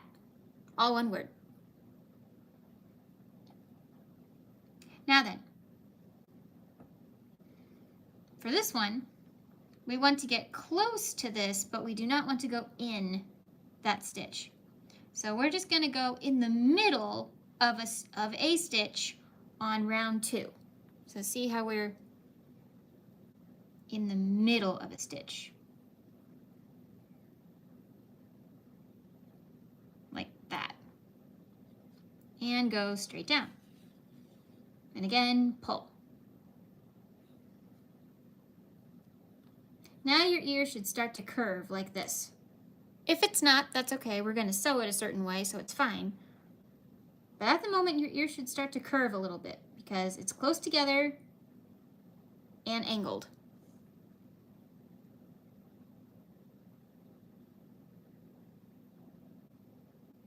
Okay, you get some sleep then. Now we should have enough flexibility to turn it inside out a little bit and make a, not a secure knot exactly, but just make a knot to hold things in place. We're still gonna have to sew these. This is just a placeholder. In fact, you can skip this step if you want to. I just like knowing they're not gonna move. There. Now then, you only need one side of the string, so you can cut the other side. And then it's not in your way. And you turn it back inside out. Right side out, sorry.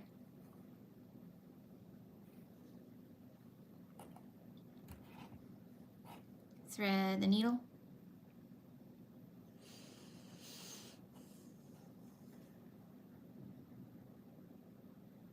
What is it?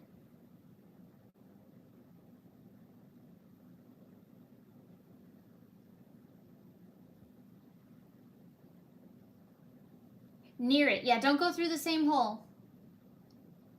If you go through the same hole, it'll come undone. Okay. Now then, we have one string and our ear. We're going to go up and come out behind the ear, right behind it. If you have a little loop there, that's okay, or you can go directly behind it. Either way is fine.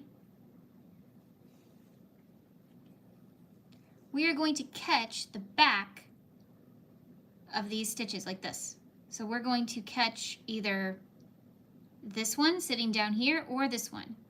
I guarantee you this one is easier to grab. See, it's just the stitch behind the ear. It would not be what the magic ring was made of. It's probably the back loop of one of the single crochets would be my guess. Or half double crochets. Yeah, one of the half double crochets. Okay? And then we're going to go down through the same stitch that we came out.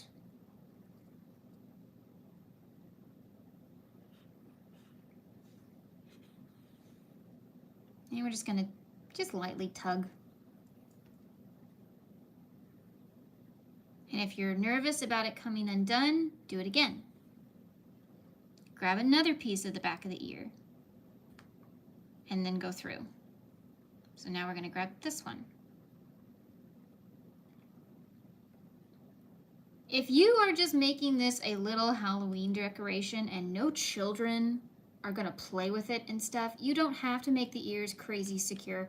That is up to you. But if you're worried about pets or children, then make it secure.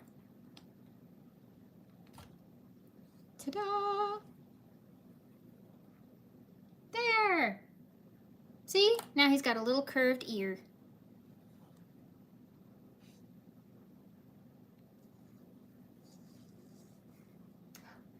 Oh, that's okay. Heather, are you still here? Can you link Boop? Yes, I do have a video tutorial all about this.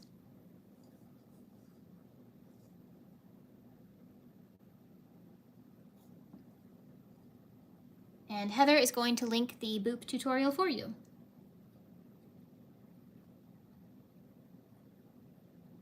I'm going to let this hang out here because when I'm done with the other ear, I'm going to tie them together so they're attached. So now we're going to do the other ear. It's the same process. We're going to thread what would be the right side of the ear into the left side of the head, just to the right, oh, sorry, nope, just to the left of the magic ring.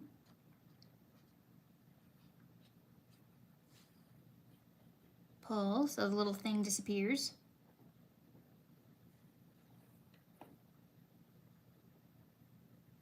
Thank you. There it is.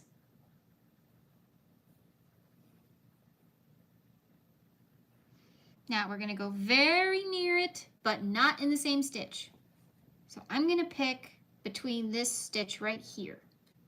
You can pick anywhere you want that is near your ear. And we're pulling a little bit so we hide the knots.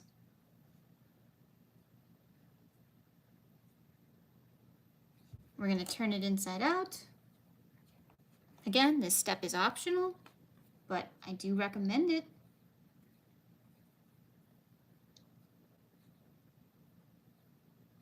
Make sure you do not get your working yarn tangled up in there. That will be hard to fix. Ask me how I know. No more mouse ears, exactly. Although mice are very cute. But we're not making mice, we're making bats.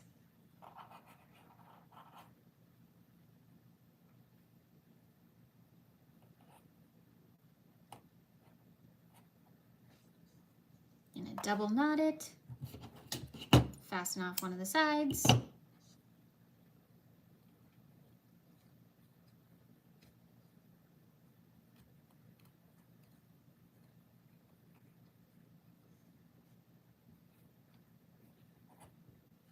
Thread the needle.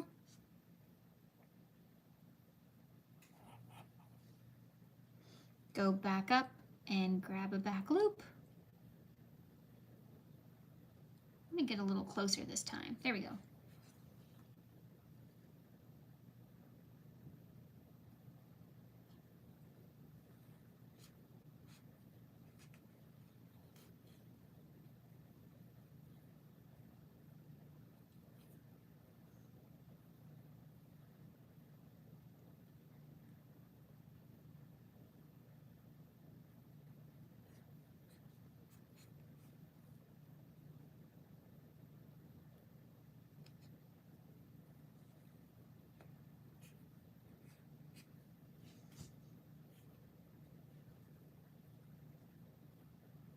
There we go. Ta-da!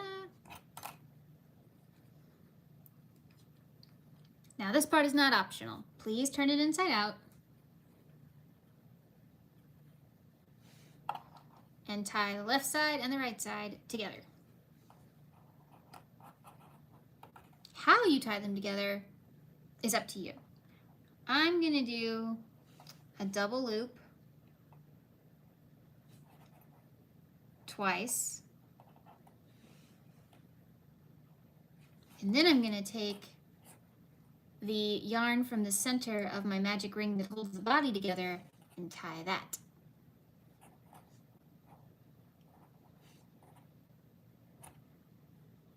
And I'm gonna do it with both. You do not have to do it with both. I'm just feeling like making knots apparently.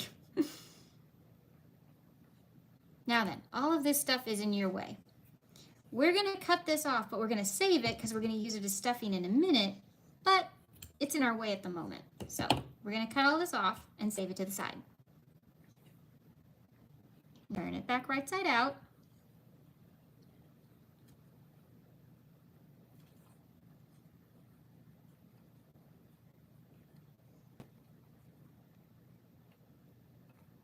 You can kind of pinch his ears if you want to. There! He's a little cutie. All right. We're almost done. Yay! Now we stuff. Take your yarn scraps, take your polyfill, take a cut up t-shirt, whatever you want to stuff your little dude. I have been collecting scraps as I make these, so I have plenty of scraps to use.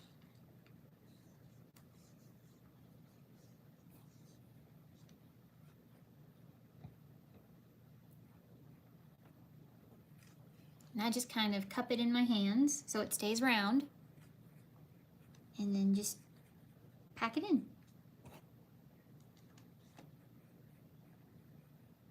You want to stuff it really well so that it keeps its shape.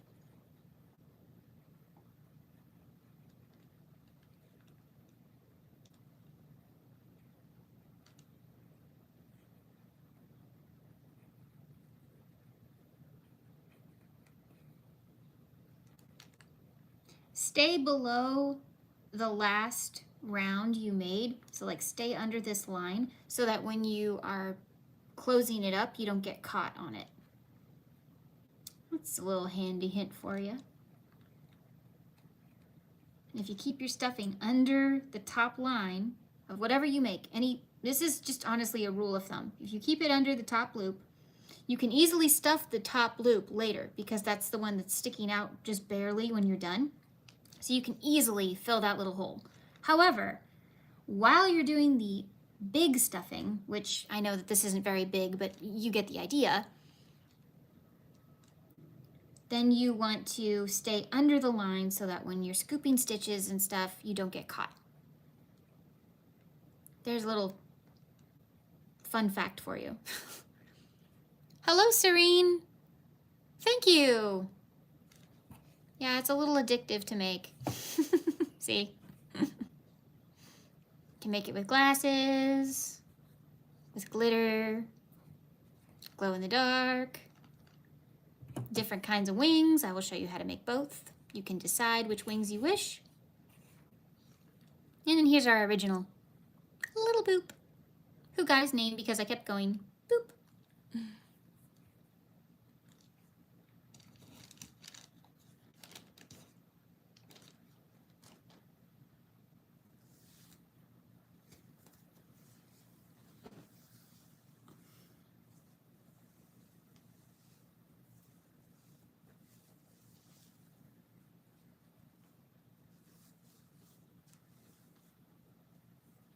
I have no idea why the chat and the video are so far behind tonight. That never happens to me. They're not this delayed usually, but tonight they are. Ow.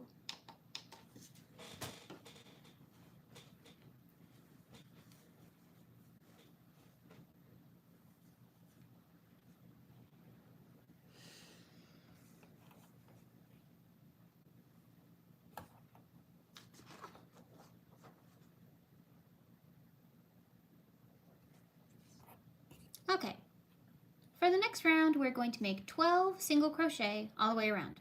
So we're just going to make 12.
There we go.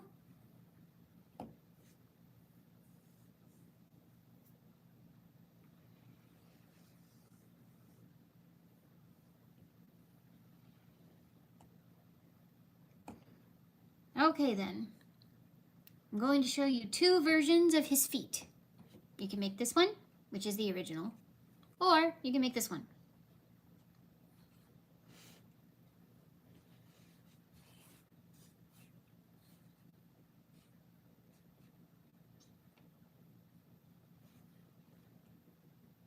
First thing you have to do is fold it in half.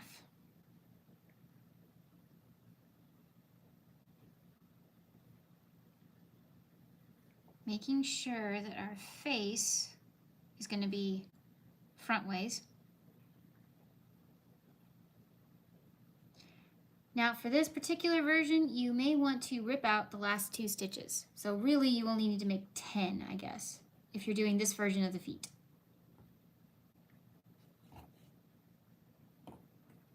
So that you end up on the side.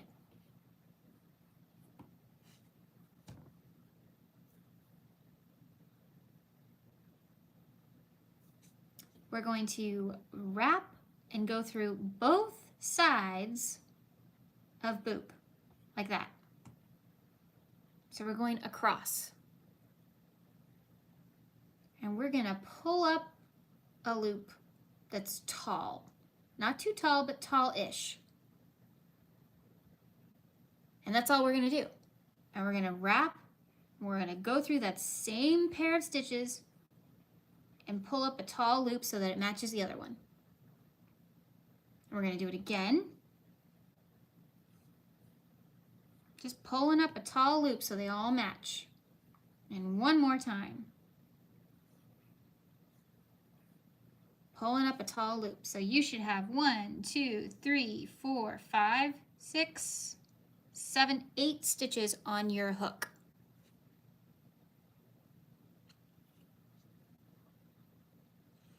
Then you're going to wrap and very carefully, don't miss one, go through all of those loops and chain 1.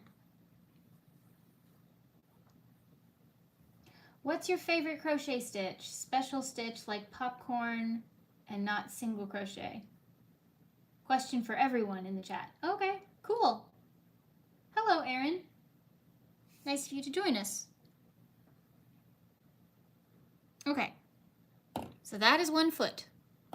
But to finish the foot, we go in the next pair of stitches and we make a single crochet. We're going to make 2 more single crochet across, as in 1 and then another one. There we go. Then we're going to wrap and go through this last pair of stitches here. And here we go again. We're going to wrap and pull up, wrap and pull up, wrap and pull up, wrap and pull up. And then we're going to go through all of them, chain 1. This is the only part that's mildly tricky. You're going to slip stitch through the side.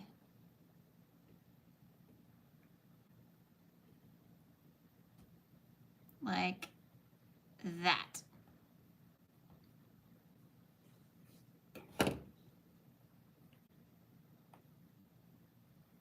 That is one version of the feet.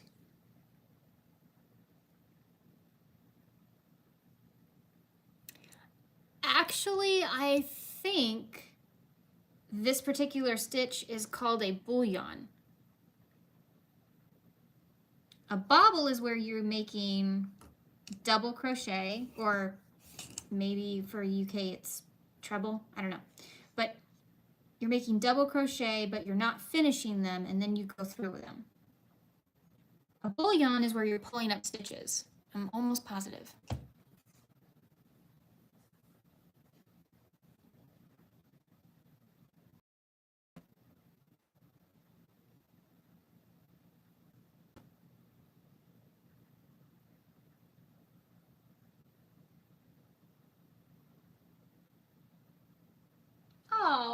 you, Serene. How nice.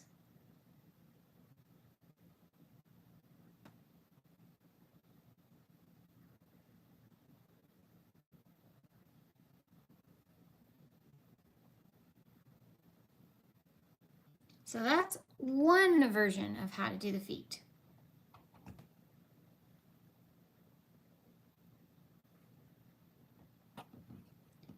Or option 2.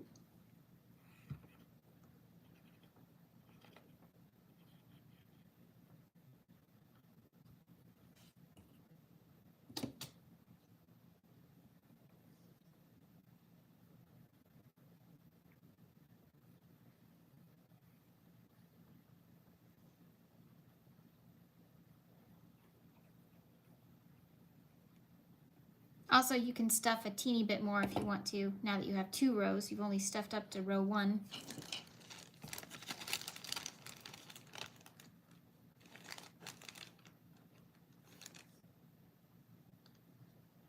What option is your favorite? The original. You know, maybe it's nostalgic. I don't know. I like the original. I think it's cute. I think the feet are a little adorable, so. But the Bobble is cute too, or Bullion. Now you got me saying it. Bullion. I did make a Bobble version though, I think. Yeah, this one is made with Bobble stitches. So this is the, that was the, here we go. Bullion, Bobble, and regular. Or original, I guess. Okay, now then. To make the original Boop the Bat feet, we're still gonna pinch it in half. Make sure all our stuffing is down there so we don't get stuck. And I don't need this anymore. Oh my, oh, stretching, one moment. Okay. First thing we're gonna do is we're gonna half double crochet and still go through both sides, like so. We're just gonna make a half double crochet, very simple.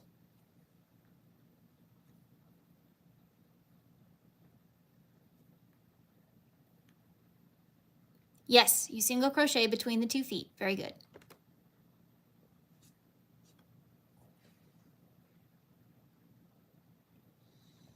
Now we're going to single crochet in the next stitch.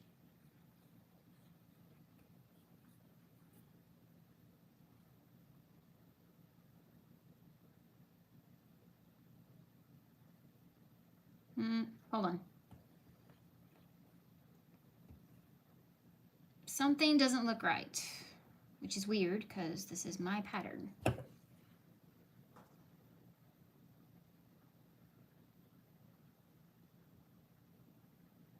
Ah, it's too short, that's why. Sorry. Okay, for option 2, you need to get to about 9 stitches around so that you're on the side. Then you're going to chain 1 for height. Then you're going to half double crochet into this stitch here, like so. Then you are going to slip stitch. There we go. See, now we have a little triangle. That's what I was looking for. And slip stitch again. This version we do slip stitches.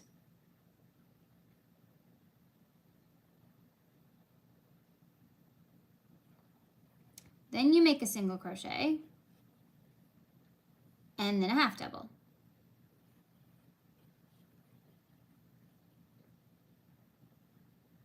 And I did it again. Honestly, what is wrong with me? Okay, single crochet, chain 1, then make the half double because you need the height. Sorry. Chain 1 again and slip stitch on the side. Anywhere. It doesn't matter. Look at his little feet. So cute.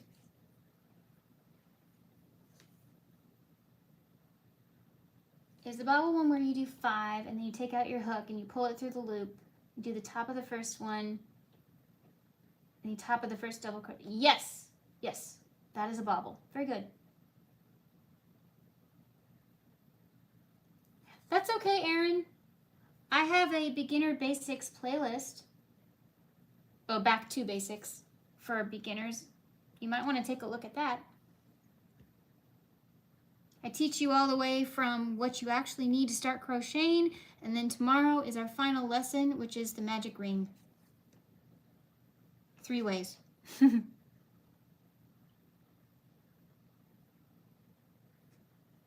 Bobble is where you do double crochet or triple stitch in 1 stitch, and then you have all these loops and you go through the yarn. Yeah, that's basically what Jem was saying.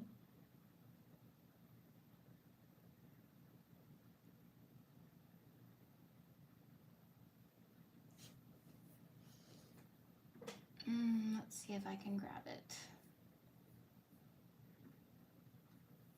I don't know why my back to basics are not just sitting on top waiting for me.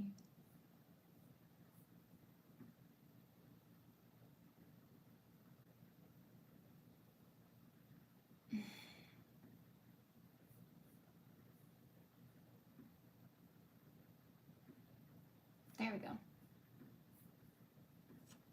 Here you go. Back to basics. That should help. When am I going to do another live? I don't know. I'm definitely doing one with Andy the Crafty Witch on September 4th. We're going to make zombies.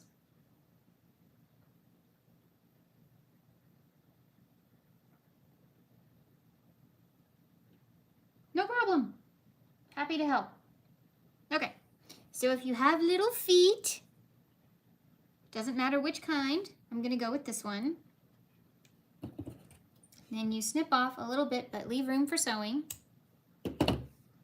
Pull your hook out. No matter which version you're doing, you're still going to end the same way.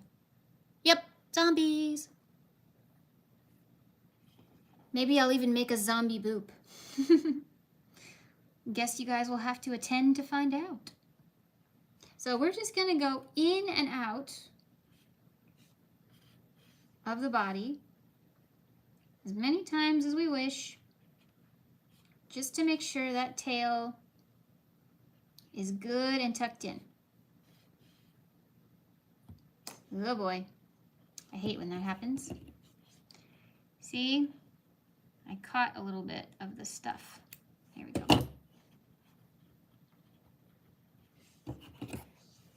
So if that happens, you just snip very carefully and then you just tuck it back inside with your scissors.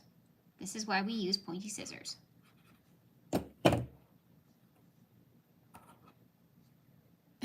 A zomboop. Ah, that's cute. Yep, I may have to do that. I wanted to do a little witchy one. Give him a little hat.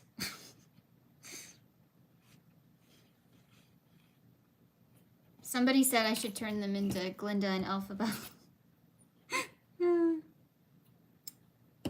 We shall see.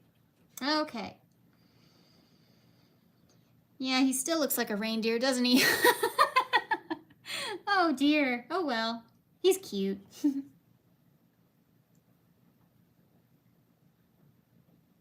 Hello, I'm Hershey from Positive Potato Crafts. Well, hello. I share creative crochet content and would love for you to check it out. Feel free to follow if it resonates with you. Okay, I will check it out. Thank you.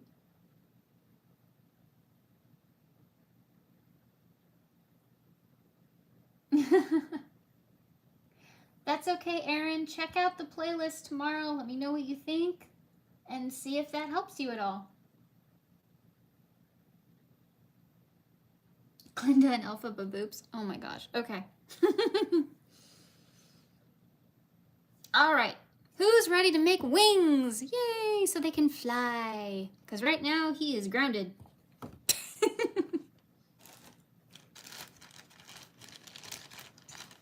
Gotta make sure I find the correct color.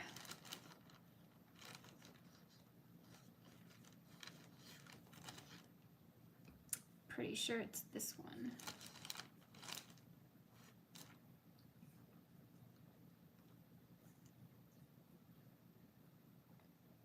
I'm pretty sure it's red. Yes, you have a wingless boop, I know. Okay. There are my wings, all right. We're going to make 2 versions of wings, and you choose the one you like. In the tutorial, there's only 1 version, so you coming to the live is actually a bonus. All right, now, let's see. What color should I use? Well, I guess we'll continue in this. Setting the little boop to the side. Okay. Okay, here we go. I personally find the wings very fun. You may not. But they're very quick either way. So, quick and painless. Nope. It does not matter what color you're using. You can make it match. See? The wings and the ears match, and they kind of go with the body. Or you can make it completely different. See? You can make it coordinate, like this one. This one is my Enid bat. I don't know where Wednesday bat went. I think I've lost her. Anyway, this is Enid Sinclair from Wednesday, and here's her tot. So if she was a bat, I think she'd look like this. And here is Madame Mim and Merlin, if they decided to turn into bats during their wizard duel. So see, it doesn't even matter which direction you put the wings. Look, this is the same wing pattern. One is sewn on this way, and one is sewn on this way. So really, you kind of get 4 options, because you can sew them on any way you want.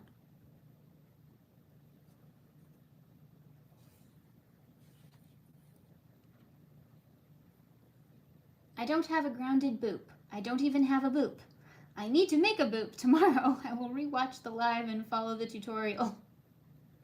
Or the tutorial, I don't know which. Okay, well, for those of us who are ready to make wings, here we go. We're going to make a slip knot. Slip knot is very easy. There's 2 ways to do it. Well, in my opinion, there's 2 good ways to do it. You can either take your yarn and make a loop, and then take this loop and throw it over the longer part and pull through like this, or my personal favorite, this. But a lot of people like the loop method because it's very easy. The short tail's on one side, the long tail's on the other. You make sure that the long tail is in the middle of the loop and you pull up.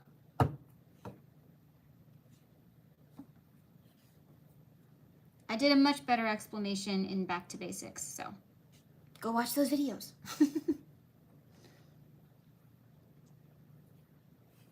can also do it like this, where you wrap it around your fingers and pull through.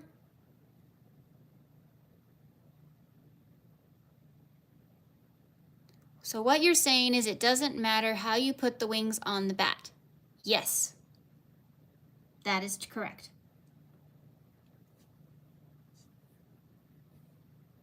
But you do have to decide during prep, because you want to make sure that your strings to sew are on the side you want them to be on. All right then. This is option 1 for wings. Yep, I do too. Make sure your slip knot is loose on your hook, but not so loose that it'll come right off. But just enough, kind of snug, but you want it to be able to move.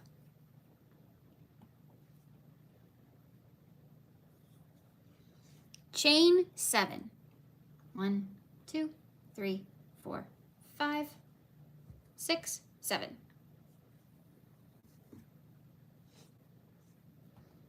Front loop, back loop, turn it over, back bumps. This is what I like to work into because I think it gives it a steadier looking wing. I think it's more secure. It doesn't flap as much.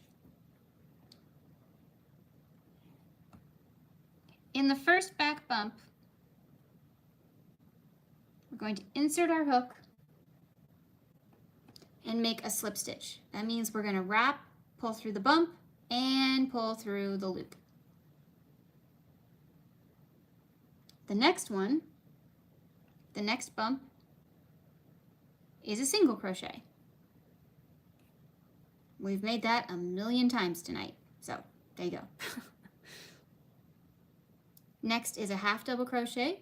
We just made that with the ears. We're going to wrap, go through the bump, wrap, pull through, 3 loops, go through all 3. And then the last 3 bumps on the back are all double crochet. So we're going to wrap, go through the bump, wrap, pull up a loop, 3 loops on our hook, wrap and go through 2, wrap and go through 2. Do that 2 more times. Wrap, bump, wrap, pull up, wrap and go through 2, wrap and go through 2, wrap, bump, pull through, wrap and go through 2, wrap and go through 2. There you go. Now you have a triangle. Ta-da! Does everybody have a triangle?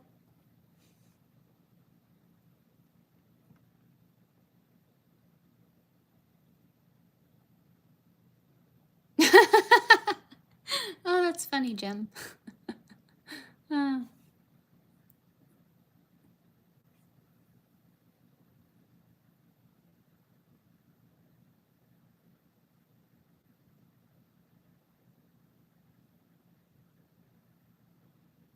Excellent. Okay. We're going to chain 2. And now we're going to make a picot. A picot is where you take part of a chain and you slip stitch into part of the chain to make a little round ball, basically, or a point. It can make either. So we have 2 chains, which means we have 1 bump because the other bump is impossible to get into. So the bump down here, we are going to slip stitch. Go through and go through. And now we have a little bump. And we turn our work, the whole thing. Just turn the whole thing.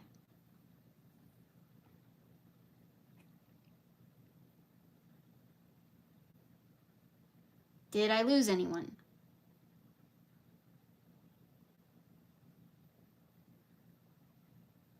Okay.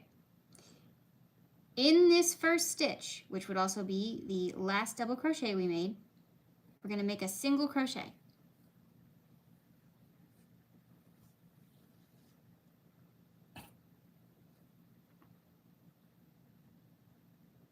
I lost you. Okay. We're going to do it again. It's fine. We're about to do it again. Because the next step for this is we're going to chain 2, 1 and 2. Now, let's get out the pointer. Here is our chain. If we turn our chain over, remember, we have little bumps. There's one up here too, but there's no way you can get your hook in there. So we're going to say, just use this one. And then what we're going to do is we're going to slip stitch just through that bump.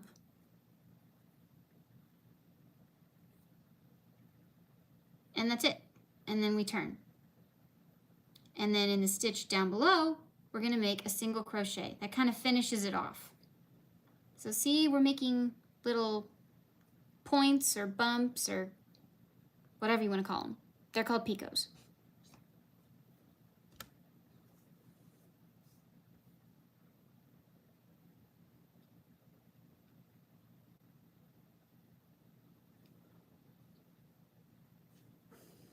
How is everyone doing? Let me know.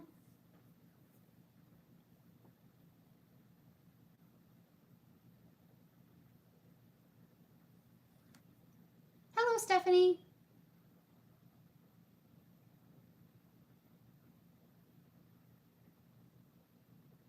Okay, we're gonna do that again.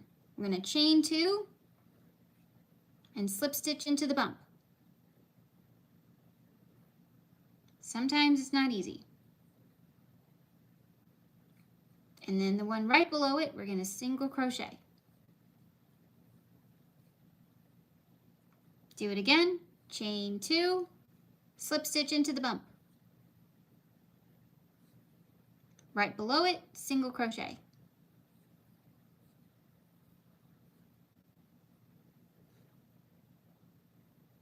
And the last 2 stitches on here, we're just gonna slip stitch.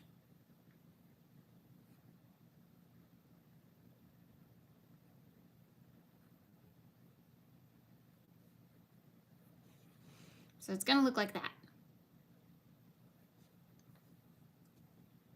Happy birthday!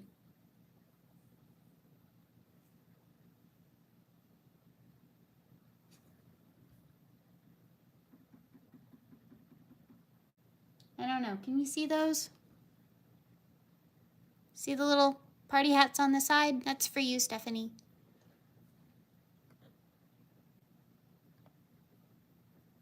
If I was using StreamYard, I could do balloons. Oh well.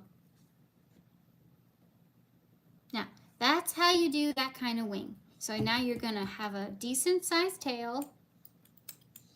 You're gonna chain 1 and pull out. So now you have something that looks like this.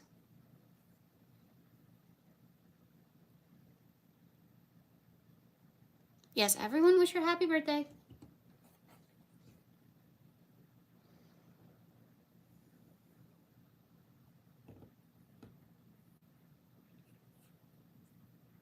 Now then, you can decide which direction you would like this wing.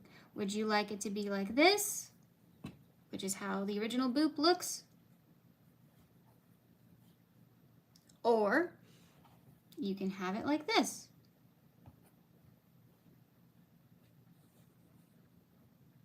Which is how this one looks.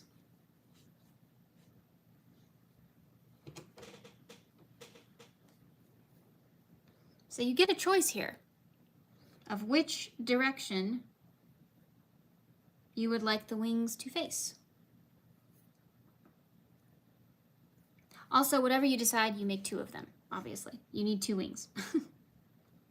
You make them both the exact same way, even though you obviously flip one. It really doesn't matter. I mean, you really can't tell what side is what on these little things. Bigger projects, you can tell what side is the front, what side is the back, but on these tiny things, it really doesn't matter. So, to save myself trouble, and my students, I just make it one way. And then flip. So, decide which way you want it. If you want it over here, like this, then you need to get this part over there. So you just carefully take your needle and weave your way over here. Probably somewhere there. If you want it over here, then you take this one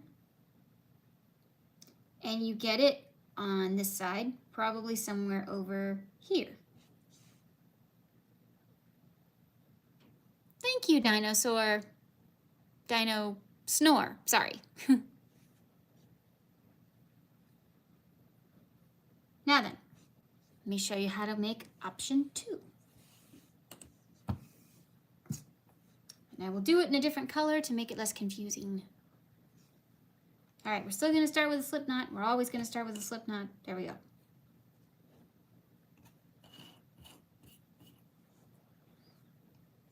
Now then, we're gonna chain 8. So we only go up 1 stitch, but we're gonna chain 8. 1, 2, 3, 4, 5, 6, 7, 8. Make sure your little knot is nice and fastened down here. There we go. Flip it over. We're gonna slip stitch, single crochet, and here's where things change just a little bit. we're going to make a half double crochet in the next two.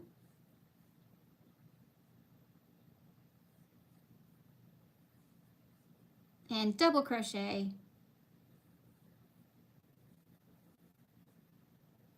in the last ones. I think there's 3. Yes, there's 3. Now then, oh boy, my battery's dying. Not good. Okay. Chain 2. We were just doing this, but now instead of single crochet, we're going to half double crochet and then single crochet. Aha! Chain 2. Sorry if I'm going fast, my battery's dying. Slip stitch, half double, and single.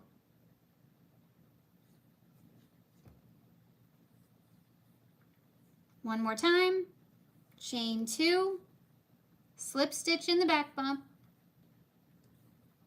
half double crochet in the stitch below it, single crochet in the next stitch, and then this one, the very last one, you're just going to slip stitch. Come on, there we go.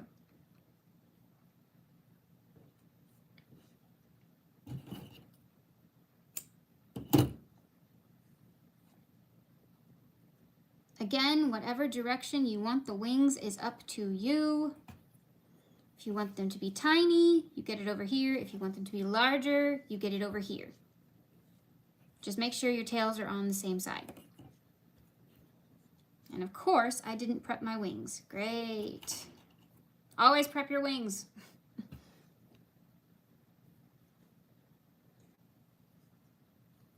Okay, what you're gonna do is you're gonna sew them on the sides.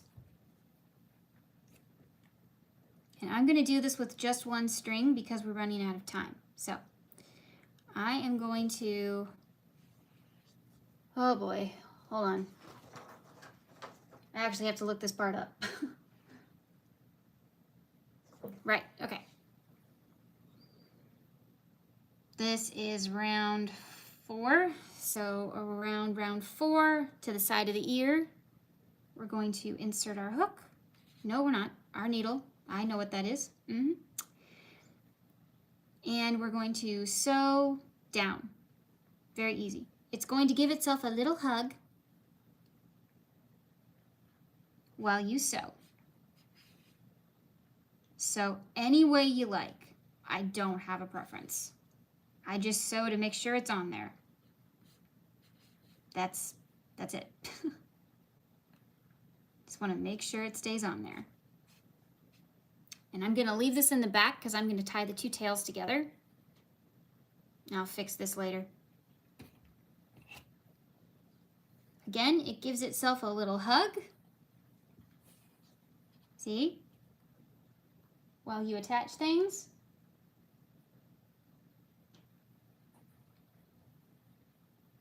I have no idea what's going on with my phone battery. It was charging all day. It stayed plugged in all day. Anyway, see, this one I'm doing a whip stitch. The other one I went back and forth. Doesn't matter. You just want it to stay on the body. Well, you want it to look neat, obviously. And then I'm going to go out the same hole so I can tie these 2 together.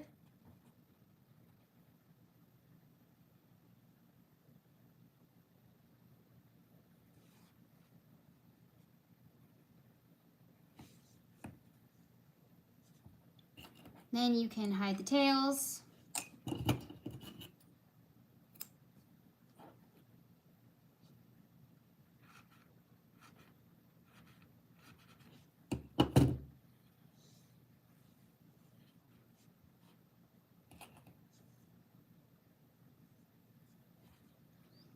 And I'm going to do this a little bit differently because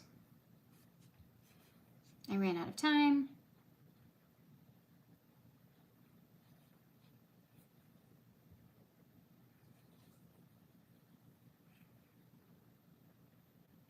Just gonna hide my tail in here somewhere. Nope, it's gonna be a little more angled, more like a Batman wing. That's okay, I'm good with that.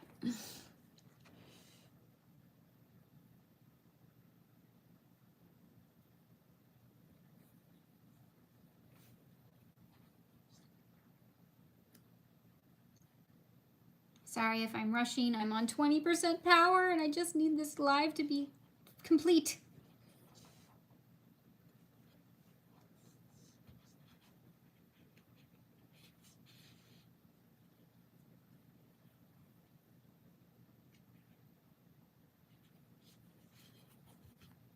Again, tie them together.